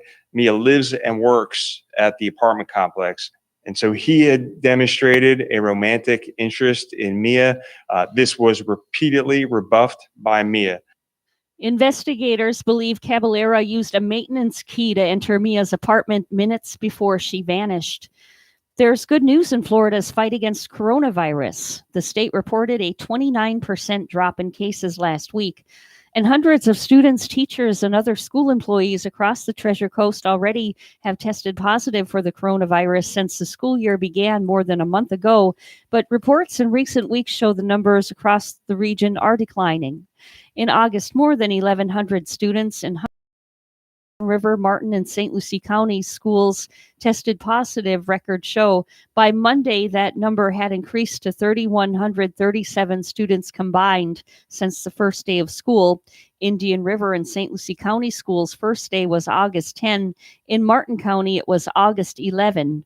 From September 20 through 26, districts reported nearly 200 fewer cases among students compared to the previous week, records show. 5,000 rubber ducks will be dumped into the Indian River Lagoon next month to raise money for local children in honor of 2 teens killed in a car crash in 2018. Lee's Lucky Duck Race will be from 1 to 5 p.m. October 10 at Marina Square along Melody Lane in downtown Fort Pierce. It's organized by the Brittany Lee Foundation and St. Lucie Sheriff's Police Athletic League. The new event features 5,000 ducks racing to a finish line. First place wins $1,000, second place $500, and third place will win $250. If the first place duck matches a pre-selected number, it wins $100,000. The event also has a cutest duck contest at 2 p.m. where kids can dress in their cutest duck attire to win an inflatable bounce house. The foundation helping to organize the event honors the lives of 2 teens that were killed in a wrong-way crash in St. Lucie County. Brittany Lee Poindexter, age 17, and Santia Faketa, 18, died February 6, 2018, after a 98-year-old Michigan man driving a recreational vehicle west on Okeechobee Road in the eastbound lane hit Faketa's truck head-on just west of Midway Road. Lastly, FedEx continues to beef up staffing at their new regional sortation facility, Port St. Lucie. The facility is expected to start operations on October 29. The company is actively hiring package handlers to work at the site with starting pay of up to $15.50 per hour. The part-time hours include day-a-week shifts. Hours for full-time workers, 6 to 10 hours plus overtime after 40 hours. FedEx said they plan to have almost 500 full and part-time employees working at the Port St. Lucie location. Applicants can apply for the jobs by visiting the FedEx website. Everything is on the table for the Chicago Bears. Coach Matt Nagy said on Monday that all 3 Chicago quarterbacks, Justin Fields, Andy Dalton, and Nick Foles, are under consideration for start on Sunday versus the Detroit Lions after Week 3's 26-6 loss to the Browns. Dalton is currently sidelined with a left knee bruise, and Fields suffered an injury to his right throwing hand against the Browns. Fields underwent X-rays after the game and said he felt fine, but Nagy was not ready yet to commit to a starter for the Lions game. So who knows? 7:49, and we'll have weather and traffic together next.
7:50 right now on the Get Up and Go show with Evan and Bonnie. It's time for traffic and weather together. Bonnie, what's going on outside? Well, Evan, we have 2 accidents in Martin County, both of them on I-95 this morning. We have an accident, Palm City at I-95 southbound, mile marker 102.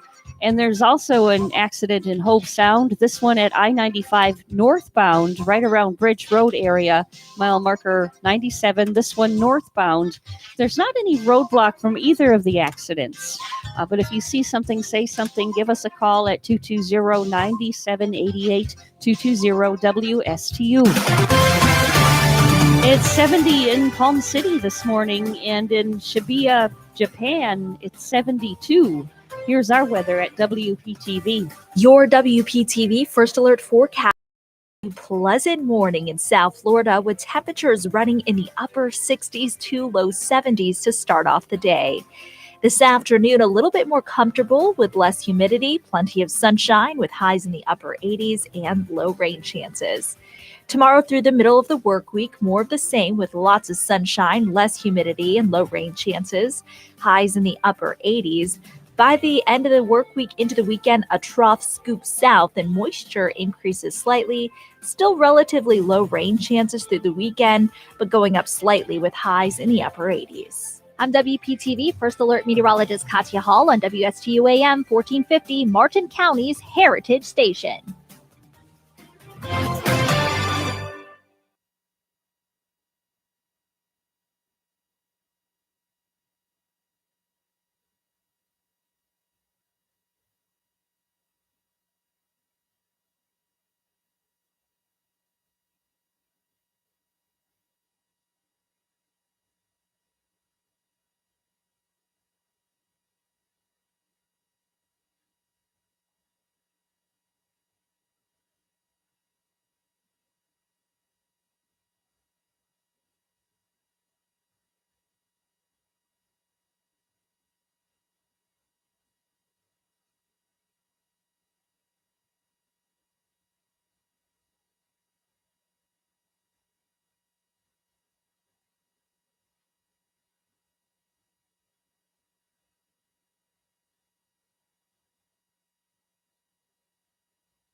If you have a suggestion for the show, we would love to hear from you. Send us an email to WSTUmorningshow@gmail.com. Now let's get back to the Get Up and Go show. Here's Evan and Bonnie. Have you been charged with HWI, horsing while intoxicated? If you're thinking of going with another horse lawyer, I say nay. They may call you and say, hey, we want to be your lawyer. But we say saddle up and go with the stable horse lawyers at Mane and Tail Law Firm. Don't wait past your time to call and get us to defend you. This is not a spur of the moment thing. Hold your horses and talk to the real HWI lawyers. Don't hitch your wagon to the wrong horse. Talk to us at Mane and Tail Law Firm. I like that. That's a very good commercial. Very well written, I must say. Yes, that was catchy. Well written. You're right, Evan. Well written. Mane and tail. I like that. I like that. Spur of the moment, as they say. Yeah, and what did they use with the pastor? Was it the pastor bedtime or something? I think past your bedtime. Yes. Yes, that was very, very well written, I must say. Creative, yes, indeed. So today we're going to have a first joining us on the program next hour. Normally the sheriff is here, Martin County, William Snyder. Instead, it's going to be Captain Peter Croft who'll be filling in. Major Budensink obviously is busy. The sheriff is busy. The other person is busy that we've had. I think Grimsdale was his last name, if I'm not mistaken. Ryan Grimsdale. Yeah. Yeah. So today it's going to be Captain Peter Croft who's going to be filling in from the sheriff's office, and we're going to be having a chat about the new helicopter and what's been going on since it has arrived in Martin County. So I'm real curious about things like that. Wasn't that exciting when it was making the trip all the way from out in California? Yeah, all the way across the USA. Yeah. I wonder if he was one of the ones that flew it. I'd love to talk to the pilot and find out what it was like to fly on that thing all the way cross country. Yeah. Wow. And I think they only made like 1 or 2 stops involved when it finally got here. And it was interesting to hear the sheriff so many things this helicopter is like capable of doing. Oh man, it's really unbelievable. The amount of technology that's on this thing. is search and rescue too with it. Like Yeah. it's good for getting people out of those hard to get areas. Yeah, it has a basket that it can drop down. Right. And you can just get in that basket. Yeah. And like where they can't land the helicopter, they can drop the basket and you somehow get yourself, in the basket and they can hoist you up. It's really a beautiful unit. And I think we folks in Martin County, can be really glad that it's here. Yeah, definitely so. Yeah. Bonnie, I have the top 5 foods that were waiting to be invented. Top 5 foods that we're waiting to be invented that have never been invented before. Okay. Coming in at number 5, beer flavored Gatorade. Oh gosh. No. Beer flavored Gatorade. Actually, quench your thirst with a beer flavored Gatorade. You know what? I like my beer and I do like to run, but the two of them don't go well together for me. I wonder what that would be like if you mixed beer and Gatorade together in a bottle. Now, if you're that would taste like. You're running a half marathon or doing a triathlon or something, you do not want beer mixed with your Gatorade. Beer flavored Gatorade coming in at number 5. Coming in at number 4, Dorito granola. Granola. That I could probably handle. That right? would be interesting. I mean, that sounds like it's okay. Dorito granola. I'm not totally jumping on it, but it sounds all right. All right. How about this next one? Buffalo wing cereal. Buffalo wing cereal. Cereal that tastes like a buffalo wing. Buffalo wing. That's the stuff that's in chicken. The spicy. Oh no. Oh no. Cinnamon in my cereal, or maybe a little bit of sugar or cinnamon. The wife just texted and said that we should do that for Phil's taste test. Yeah. Next time. How about number 2, cheeseburger flavored soda? Soda that is flavored like a cheeseburger, so you don't get all the calories. That's a good one. So you're not eating the cheeseburger, but you are just drinking this soda that tastes like a cheeseburger. Right, exactly. Could you handle that, Evan? I could handle that. Yeah. And lastly, the last one is Cheese Whiz stuffed crackers. Cheese Whiz stuffed crackers. Yes to that. Oh, completely. That sounds so good. They should have made that right by now. I right? would. Are you kidding? I'm so there. They almost sound close to combos. They do. You know how the cheese is in the combo? Right, exactly. And they do have the crackers that have the cheese in them, but it's not Cheese Whiz. See? It's not Those Cheese are the Whiz. Cheez-Its. The Cheez-Its, the cheese already in the cracker. They're good. We got to take a pause for the cause. We're going to step back for a few moments. News is coming up next right here at WSTU Stewart, Martin County's Heritage Station, and the band played on.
Coming to you live from Stuart, Florida, the greatest little town in the world. It's the award-winning, critically acclaimed Get Up and Go show on AM 1450 WSTU.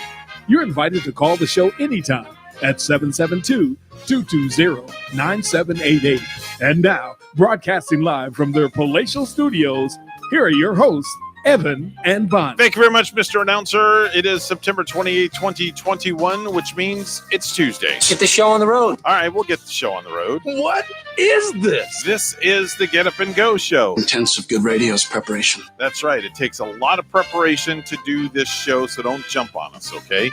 It is 8:07 this morning. Mr. Clock, would you certify the time? It's now 8:07 a.m. 8:07 a.m. It is, Bonnie, and we have a first-timer on the phone with us. So we have to go light. We have to tread lightly. We have to be very nice to this gentleman, but we're going to ask our studio audience to give him a round of applause, representing the Martin County Sheriff's Office, Captain Peter Croft. Captain, welcome to the program. Good morning. How are you? See, we had a studio audience here ready for you. Thanks so much for joining us this morning. Appreciate you being here in place of either Major Budensink or Sheriff William Snyder, who those are the two that usually do the show. Last week we had Ryan Grimsdale, is it? I think so, Evan. Yeah, I think that's yep. who it was. Yep. He was on the program last week, and they're just throwing us all over the place. Yeah, we like to talk to somebody we'll new take variety. And exciting, Definitely. as always. I love variety. It's always nice. We appreciate having you here, sir. Yes. The topic I want to touch on first before we go into other areas, you guys got this brand new high-tech toy that you guys are flying all over the place. It's called your helicopter, and it just got put in service. It had its grand entrance just recently over at headquarters, or HQ as some people, where it was just amazing. And you were the gentleman that got to fly on that thing, and you were the one that stepped off the helicopter and shook the sheriff's hand as it landed, correct? Yes, sir. That was me. Wow. Tell us a little bit about this thing, if you would. So this was kind of the culmination of 2 years or 3 years of a project we've been working on, and it took a lot of hours. We ended up doing a lot of research, a lot of background, a lot of visiting, a lot of going and looking at different programs around the state and that sort of thing. And and we ended up selecting that. That's just kind of the beginning point, and then you have to go through and pick your options, pick just all the different things that go into that project, because they are, that helicopter was made for us. So you have to go through line by line and say, okay, we want this, we don't want that, we need this option, we don't need that option. And so it's kind of like buying a house. You design the chopper with the specs that the sheriff's office wants and the different bells and whistles that they want on it. So there's no two helicopters that are identical, correct? Typically, yeah. There's not going to be probably another one like that unless you ordered it specifically the same way we did. Obviously, the airframe and the engine, that's pretty standard. But once you leave that, it is pretty much up to the buyer to pick out exactly what's going to work for them in that capacity. Is it anything like buying a car with the years and the mileage? Somewhat. We track hours instead of miles. So if you ever hear aviation, it has this many hours on it or this many hours until service. So it ends up, it is, they do have a model year. I believe that's the end of the 2020, beginning of 2021, but didn't change too much year to year, obviously. But right. Came with 0 hours on it, and we ended up putting the first ones on it. So now this thing was put together out west. Was it California is where it was all done? Yeah, so it made a few trips. I believe they're actually manufactured in Mississippi. That's where Airbus builds the helicopter. And then it's completed in California to our specifications. That adds all the law enforcement equipment to it, all the cameras and the screens and the hoist and that sort of thing. Everything that is going to make it very practical for us to use. One of the very cool features on this new helicopter that you guys have at Martin County Sheriff's Office is you can take this helicopter and you can go, and Bonnie brought this up in our conversation off the air. You guys can take this thing and go into like remote brush areas where you can't land and still do some form of a rescue with this device that's underneath. What is that device called? And tell. So yeah, this is going to have two. It's actually going to have two different things that we've never had in the county, and one will be the hoist, which will actually be the hoist is what you'll see on the side. It's kind of on an arm. It almost looks like an egg or something on the side towards the blades. And that'll swing out. We can lower somebody down and lift somebody out if we have somebody in free or way out in JD State Park, somewhere that's very not able to move or something of that nature. We need to get them medical treatment. We can lower somebody down. We can assist them, package them and put them in the helicopter and be able to transport them to medical personnel, to Martin County Fire Rescue, more than likely. And then the other thing that we'll have on the bottom is what you're seeing is a hook. And what that typically is used for is what we refer to as a Bambi bucket. A Bambi bucket is something that you may have seen on TV before. Is basically you can fly over water and suck water into this bucket and then drop it on a fire.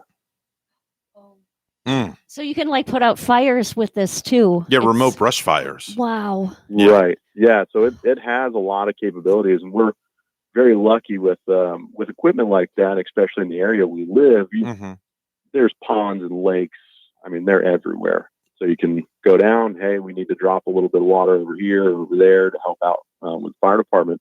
And what they're trying to do is control the brush fire, and we'll be able to do that. It'd be kind of a cool thing to do for like. I just thought of this off the top of my head, but it'd be expensive, but it would be a kind of a cool thing to do, like on a hot summer, is to work with one of the like Boys and Girls Clubs or something like that in Martin County, where they have a camp day, and you guys go in and scoop up some water from, let's say, the ocean somewhere, not a canal or anything like that, but like the ocean. And then you fly over and you just like drop this water on all the kids. They would love that, I bet. I bet they would. Give my idea to Sheriff Snyder if you would, and see if maybe that would be kind of a cool public service thing to do. That really would be. It'd be a lot of fun. The kids would enjoy it. How much water can this device hold? So the air crew may get on to me for this one, but I believe it's in the neighborhood of 210 gallons at a shot. Wow. Okay. Man. That'll cool a few kids off on a hot summer day at summer camp. Better than the water sprinklers. They would love the that. Water balloons. Yeah, they would love that. They get cooled off, and then the helicopter lowers down, hovers over them, and then it dries them off with the blade. That would be great. Kind of a twofold thing. You know what? I was going to ask, with a search and rescue operation, like even if you have to do like one of them, is that, and to bring this helicopter out, is that like a really expensive thing to do? And just bringing that out for an operation like that in a single time?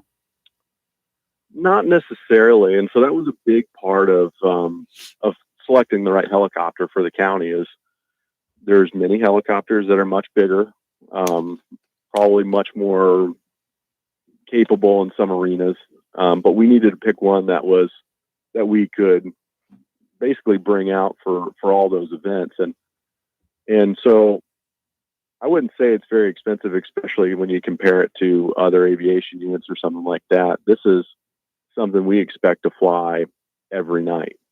So we expect to be out there assisting with different units, with, the camera, which you'll probably see when we post a video or something, is that camera of the car chase, or the video of the car chase comes from that helicopter.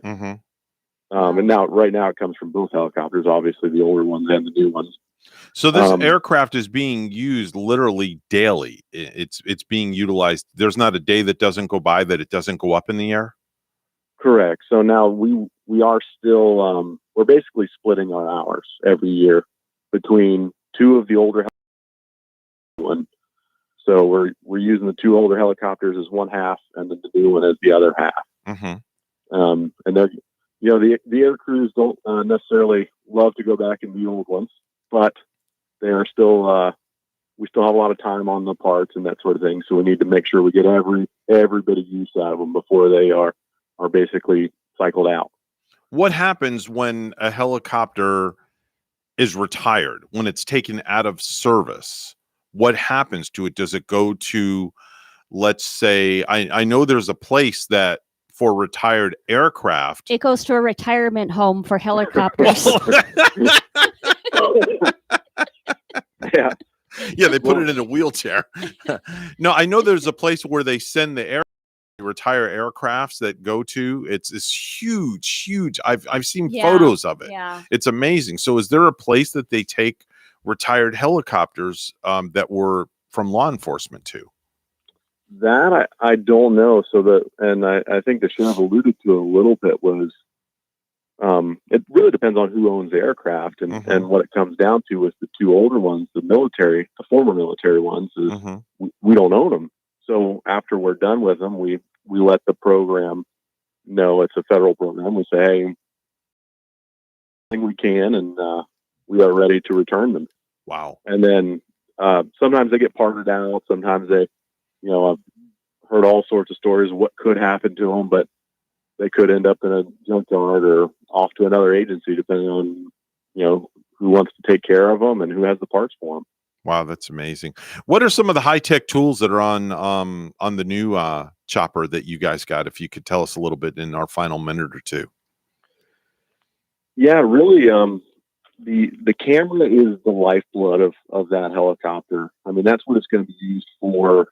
90% of its operations, 95% of its operations are that, surveillance and assisting the units on the ground. And they do that with that camera. That camera is everything. Obviously it's an expensive camera. It requires a lot of maintenance and that sort of thing. But we also typically refer to that, the helicopter pilot is more of the taxi for the guy that's actually using the camera. He's the guy that actually makes all the communications with the ground and that sort of thing. So that camera is the biggest part. Obviously, we have the hoist now. We have some different things inside the helicopter we can use for different operations.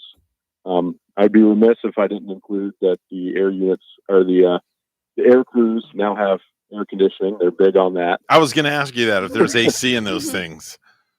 So they do now, and actually heat. Most people wouldn't expect that to be an issue. Okay. But even on these days that are cold like this, for every 1,000 feet you go up, right, that temperature starts to drop quick. Wow. And you'll see those guys on the ground in jackets, and it'll be October. Right.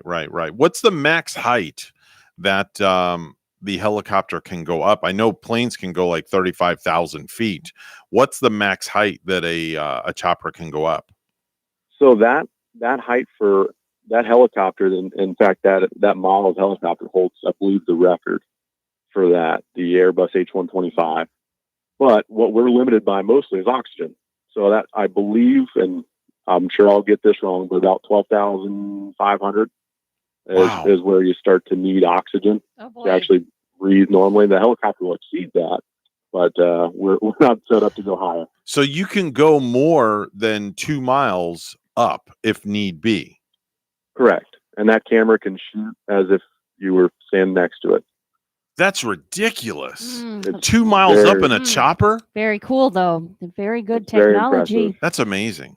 After you came here all the way from California in it, weren't you just ready to get outside and stretch your legs?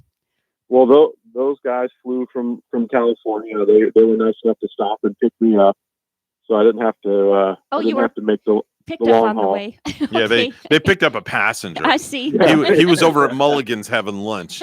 They just hovered. They hovered the basket and picked him up. That's it. Just hoisting it up. That's awesome.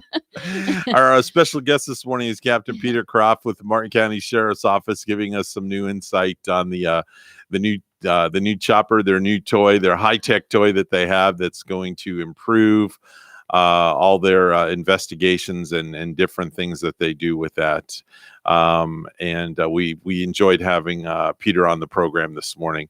Captain, thank you so much. It's been our pleasure to have you on, and we didn't throw you under the bus too bad for your first time, did we? No, not at all. Well, hopefully you'll return again with us, and we really, truly enjoyed having you. Thank you so much for being here. Thank you all very much for having me. All right, have a great day. Bye-bye now. It's time for the Precious Metals Report. It's all brought to you by St. Lucie Jewelry and Coin. Gold opening up at $1,736.50 an ounce, and silver opening up at $22.19 an ounce. That's the Precious Metals Report, and it's all brought to you by St. Lucie Jewelry and Coin.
$8:23 right now on the Get Up and Go show with Evan and Bonnie. It's time for news. Let's head to the news desk where Bonnie's standing by with the headlines. Good morning, Bonnie. Good morning, Evan. During a televised event, President Joe Biden received his booster shot of the Pfizer-BioNTech COVID-19 vaccine on Monday.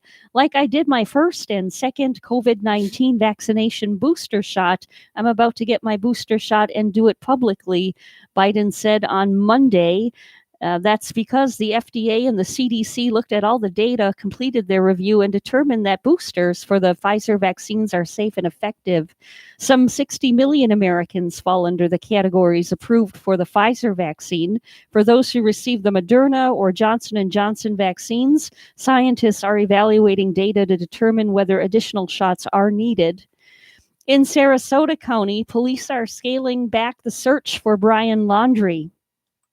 Northport Police spokesman Josh Taylor is telling media outlets the FBI is taking the lead in the hunt for Gabby Petito's fiancé, adding the search will be targeted based on intelligence. Dozens of officers have been scouring the 25,000-acre Carlton Reserve for Laundrie after Petito turned up missing and was eventually found dead of a homicide in Wyoming. Interest in Petito's disappearance. I'm Rick Hochul. Brian Laundrie's parents deny helping their son escape. The lawyer for the Northport couple says they don't know where their son is and they hope the FBI can locate him. The public should avoid contact with C-44 canal water near the St. Lucie Lock and Dam, which contains toxic algae traces, state officials warned on Monday. The water eventually could make its way into the St. Lucie River as rainfall runoff currently is being released from the canal into the river through the lock. The potentially harmful cyanobacteria, commonly called blue-green algae, contained 0.41 parts per billion of the toxin microcystin on September 21st, according to Florida Department of Environmental Protection data updated on Monday. Drivers in Port St. Lucie should expect detours and traffic delays starting tomorrow as Brightline continues construction on its 168-mile railroad extension from West Palm Beach to Orlando International Airport. Parts of Walton Road will be closed 6 a.m. to 6 p.m. until October 13. Eastbound traffic will go south on Green River Parkway to Jensen Beach Boulevard, then east on Jensen Beach Boulevard to Indian River Drive and continue north. Westbound traffic will go south on Indian River Drive to Jensen Beach Boulevard, then west on Jensen Beach Boulevard to Green River Parkway and continue north. Now, meanwhile, drivers in Hope Sound are expected to see traffic resume on one roadway, that's Cross Rip Street. It's going to reopen 6 tomorrow night, according to Brightline spokesperson Katie Meitzner. A company that bills itself as the world leader in small satellites is coming to Florida's Space Coast. Orbital investing $300 million in the Space Coast by bringing its commercial spacecraft and constellation facility to Space Florida's launch and landing facility. In Merritt Island, Governor Ron DeSantis said this will be the largest satellite manufacturing facility in the entire world, and it's expected to create more than 2,000 new jobs. In Fort Pierce, a convenience store clerk out on probation was arrested for possession of cocaine with intent to sell within 1,000 feet of a school in Fort Pierce.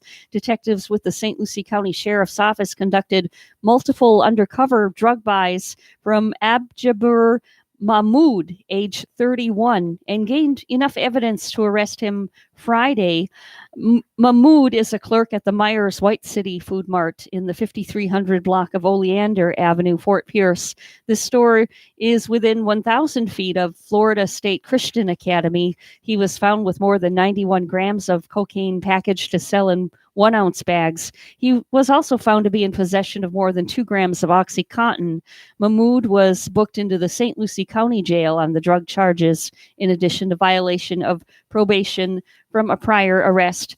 Lastly, FedEx continues to beef up staffing at their new regional sortation facility, Port St. Lucie. This facility expected to start operations on October 29. The company is actively hiring package handlers to work at the site with starting pay of up to $15.50 per hour. Applicants can apply for the jobs by visiting the FedEx website. The Denver Nuggets and forward Michael Porter Jr. have agreed on a 5-year designated maximum extension that could be worth up to $207 million. Porter will hit that $207 million number if he makes one of the 3 All-NBA teams this season. Otherwise, he will get the 5-year rookie max. News time is 8:28. We'll have weather and traffic together next.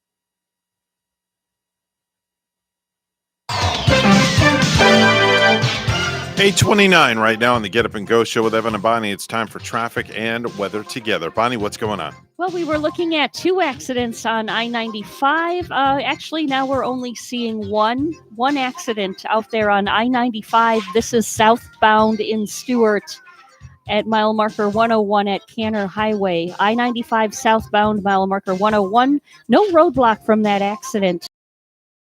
We're looking at the roads to be fine right there. Call us if you see something. We're at 220-9788, 220-WSTU.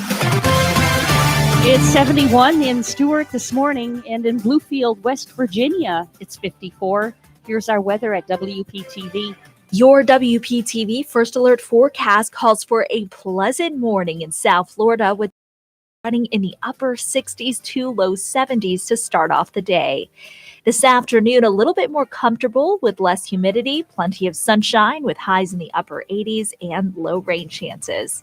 Tomorrow through the middle of the work week, more of the same with lots of sunshine, less humidity and low rain chances, highs in the upper 80s.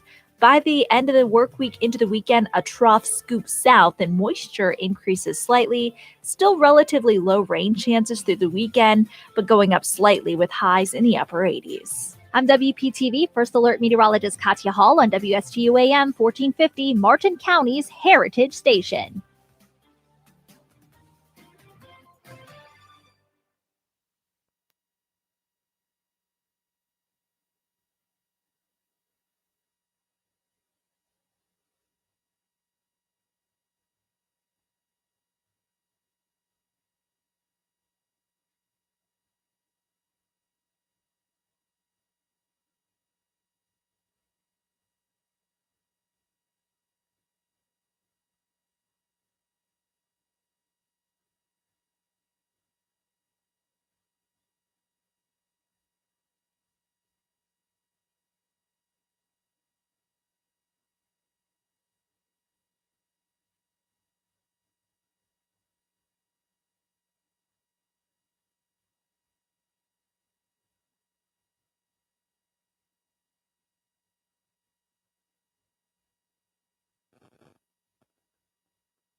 Do you have a suggestion for the show? Send us an email, WSTUmorningshow@gmail.com. And now let's get back to the Get Up and Go show. Here's Evan and Bonnie. 8:33 on the Get Up and Go show.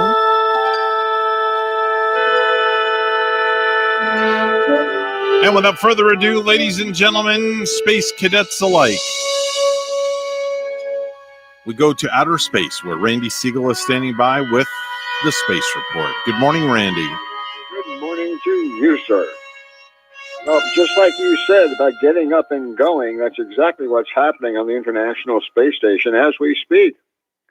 Three astronauts, Mark Vanderhee, Peter Dubrov, and Oleg Novitsky, are in their Soyuz MS-18 spacecraft, and they have backed away from the International Space Station. Why? Because they're changing docking ports from one location to another on the space station so they can free up the docking port for the next mission that will fly to the International Space Station. The astronauts have taken some really phenomenal pictures showing the International Space Station in all of its glory. Now, by being further away from the station, they'll be able to transition to the other side of the station and take a 360 panoramic view of the International Space Station. The freed up docking port will be used in a very short period of time as the next crew going to the International Space Station will be using it.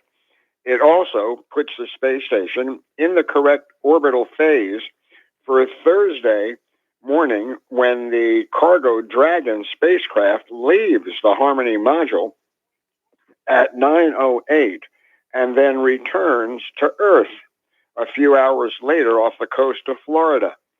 And it'll carry a lot of precious cargo that scientists are anxious to get their hands on. But all is going well. The astronauts have also been working on a lot of research on board the station that will be returned with that crewed Dragon spacecraft. They're going to be looking at things such as research on abnormal protein called amyloids in order to better understanding neurodegenerative diseases such as Alzheimer's disease, research on the ability of biomedicals to suppress muscle atrophy in microgravity, and research on gene expression in space.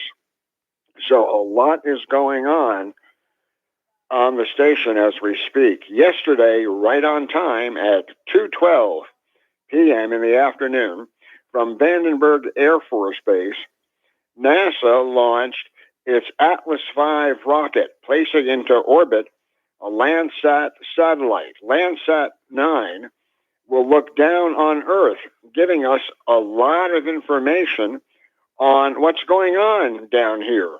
It also will look at the atmosphere because of the problems that we have on Earth with the atmosphere.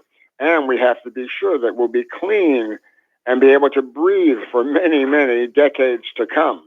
The Landsat, being in a polar orbit, is able to traverse the entire world every day. China also launched a couple of satellites within 2 hours. The Chinese satellites, one is an Earth observation one, and the other one we really don't know much about. China is not being very forthcoming on the second payload that was launched into space. And observers are trying to understand exactly what that vehicle might be. This is one of the few times that China has launched 2 satellites within a 2-hour period. And they launched them from 2 different launch sites in Russia. The Russians will be taking many spacewalks during the coming year. Next year, the Russians are scheduled for spacewalks 9 different occasions, starting on January 19th and 27th. And it'll continue as they continue outfitting their Nukia module on board the space station, as well as doing station-keeping activities on board the Russian segment of the space station. Charles Simonyi a spaceflight participant, had flown twice to the International Space Station. He was going to make a third flight, but guess what? He wasn't allowed to do so by his wife and children. They decided that Daddy should not go back into space, and as a result, he was grounded. This comes according to Space Adventures, who brokers those flights. Italian astronaut Paolo Nespoli has reported that he is suffering from brain cancer. Nespoli said that he has undergone medical checkups throughout his career. But last year, with the effects of the pandemic, which prevented him from going for his periodic checkups, when he did go, he learned that he had brain cancer. The most difficult moment was the isolation in the hospital for 23 days during the last stem cell transplant. 64-year-old Nespoli has said he's tired, he's thin, but he is not going to quit fighting. And he continues to try to do the best he can under these circumstances. Lastly, we want to tell you that Captain James T. Kirk, William Shatner, may be going back into space for the first time for real. His flight is currently scheduled to take off with Blue Origins and could come as soon as October 12th. Tomorrow we're going to tell you more about Blue Origins and Starliner. So until tomorrow, have a great day, everybody. How coincidental is it that I just changed the music for the space report, and what did you just report on? Well, I switched as soon as you started it. I knew. Oh, okay. All right. Well, that was good. If not, I was going to do it anyway. You're a consummate professional. William Shatner would be proud. Shatner. Yes. All right. Thanks a lot, Randy. My pleasure. That's Randy Siegel with the Space Report. He's on the program each and every weekday at this time. 8:41 right now on the Get Up and Go show with Evan and Bonnie. It's time for news once again. All brought to you by St. Lucie Jewelry and Coin.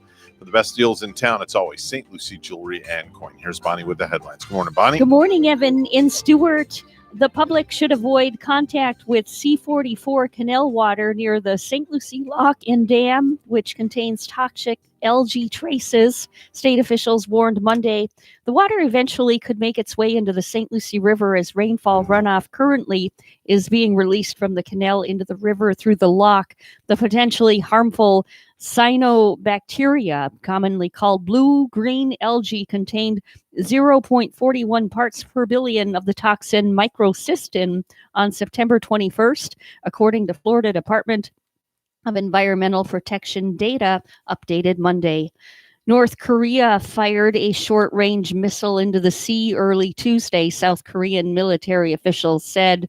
The South Korean Joint Chiefs of Staff said the projectile was fired toward North Korea's eastern sea from an inland area at 6:40 a.m. local time, but did not specify if the projectile was a ballistic missile. In a statement, U.S. Indo-Pacific Command said that the missile will not pose an immediate threat to the United States, but its launch highlights the destabilizing impact of North Korea's illicit weapons program. The United Way of Martin County needs the community's help to purchase and store toys for this year's Toys for Tots campaign. WPTV's Derek Lowe has the story. At the United Way of Martin County, This is really nice. toys are taking up space. Go in the block. You've got bikes and you've got, we get small things. We get bigger things also. So they really do need the storage. Right now, storage, CEO Carol Howard Dietz says, is hard to come by. Every day we're getting like 4 boxes. We had someone who was donating, for a few years, they donated the space and then COVID hit. And I think everybody, that piece of the work for them, they had to make a decision, a business decision. Carol says starting mid-November, toys can be moved here to the fairgrounds, where ultimately they'll be distributed to families across the area. We're looking for somebody to please, give them some storage space somewhere. The work is year-round for Toys for Tots. Many volunteers have spent years making sure families don't go without. They know that adding to concerns this Christmas, a looking shortage of toys to buy. We know there's going to be a toy shortage and a bike shortage this year just because of shipments and supply and whatnot. So we're starting to ask people now to donate things. Last year, the United Way Martin County gave away over 11,000 toys to 790 underprivileged families. It'd be nice if you would step up. In Martin County, I'm Derek Lowe, WPTV, News Channel 5. A person of interest in the disappearance of Mia Marcano, a 19-year-old Orange County woman, is dead of an apparent suicide. Sheriff John Mina says 27-year-old Armando Caballero was found dead yesterday. He was a maintenance person at the Arden Villas Apartments where Mia was last seen on Friday. Mia lives and works at the apartment complex. And so he had demonstrated a romantic interest in Mia. This was repeatedly rebuffed by Mia. Investigators believe Calabero used a maintenance key to enter Mia's apartment minutes before she vanished. 15 students are facing charges after staging a protest at their high school in Polk County. The students arrested yesterday at Kathleen High in Lakeland were calling for the resignation of Principal Derifer Jones. Reportedly, the last straw for students was when Jones denied their request for homecoming. Lastly, as expected, the ceremony honoring popular Brewers announcer Bob Uecker's microphone involved remembrances, appreciations, and humorous stories. Uecker, a Milwaukee native affectionately known as Mr. Baseball, was honored Saturday with Bob Uecker Day in the city of Milwaukee and state of Wisconsin. He also threw out the first pitch at the last minute, pulling the cover off a pitching machine in front of the mound. Uecker, age 87, joined the Brewers broadcast team in 1971.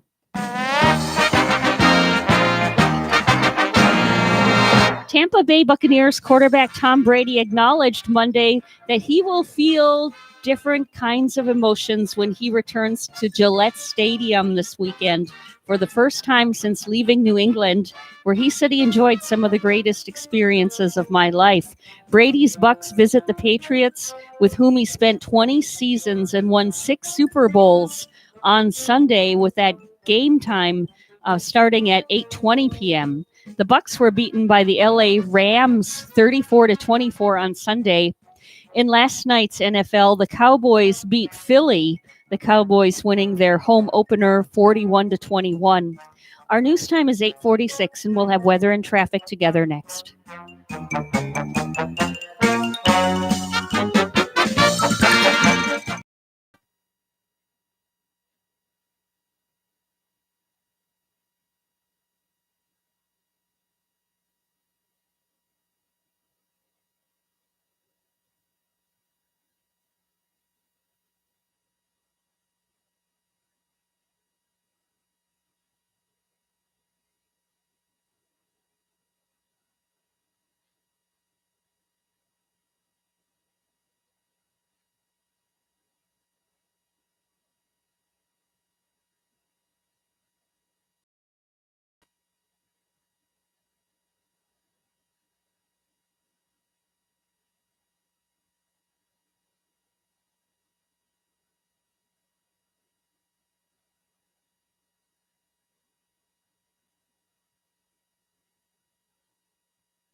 $8:47 right now on the Get Up and Go show with Evan and Bonnie. It's time for traffic and weather together. Bonnie, what's going on? Well, Evan, this morning we did see 2 of those accidents out on I-95. Both of those accidents are clear right now. So if you're heading out, you have a nice clear travel on our major highways, I-95 and the Turnpike included. US 1 looks good right now. And there's your latest look at traffic. 74 in Stewart. Whitefish, Montana this morning, a cloudy and 50 degrees. Here's our weather from WPTV. Your WPTV First Alert forecast calls for a pleasant morning in South Florida with temperatures running in the upper 60s to low 70s to start off the day. This afternoon, a little bit more comfortable with less humidity, plenty of sunshine with highs in the upper 80s and low rain chances. Tomorrow through the middle of the work week, more of the same with lots of sunshine, less humidity, and low rain chances, highs in the upper 80s. By the end of the work week into the weekend, a trough scoops south and moisture increases slightly. Still relatively low rain chances through the weekend, but going up slightly with highs in the upper 80s. I'm WPTV First Alert Meteorologist Katya Hall on WSTU AM 1450, Martin County's Heritage Station.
Do you have a suggestion for the show? Send us an email, WSTUmorningshow@gmail.com. And now let's get back to the Get Up and Go show. Here's Evan and Bonnie. We've made our Roomba even better. Now it can recognize things on your floor, like pet droppings, duty, and cables. Cable. So it can keep vacuuming away. Dog duty. It also recognizes what a lazy human you've become. Old sock. And how you can't even drag a vacuum across your floor. Cable. Let alone pick up after your pet.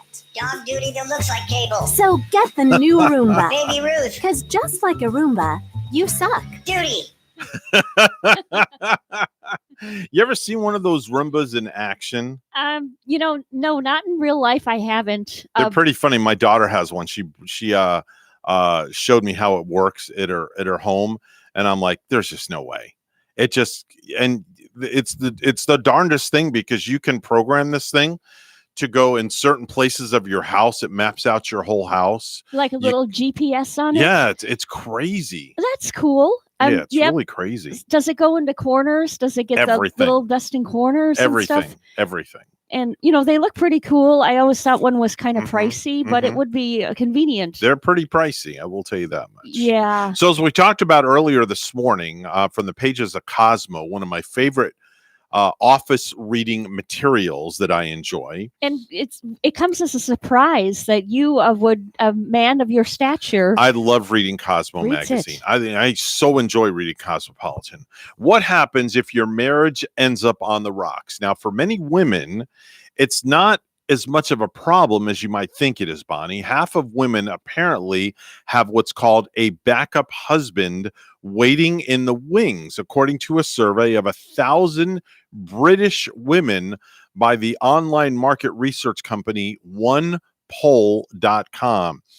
So who is the fallback guy, they ask? Well, it's typically an old friend, such as a former boyfriend, an ex-husband, a colleague, or even a gym buddy. And in most cases, the women say they have known the guy for about 7 years on average and truly believe that he is ready and waiting because of what's called unfinished business. So you would think these women are imagining things. Well, get this. 10% of women say their fallback man has already confessed his undying love for them. Okay.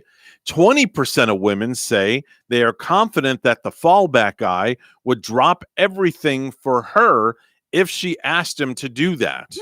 Now, maybe these women in the survey are a little too overconfident. Well, 40% of women say they got to know the backup while they were with their current partner, while another 40% said they have known the guy long before that. And you mentioned 7 years, Evan, which is a nice long time. Yes. Now, 25% of women who have a backup husband in mind admit they have feelings that are as strong for him as they feel for their current husband. They shouldn't say that. Okay, and wait. They shouldn't feel that way. Gets better. How dare? 12% of women admitted the love they feel for the fallback husband is greater than what they feel for their current husband. Well, 12% is fairly small, but still it's large enough of that amount of women having bigger feelings for a gentleman more than their husband. I'm appalled. And it's 70% of women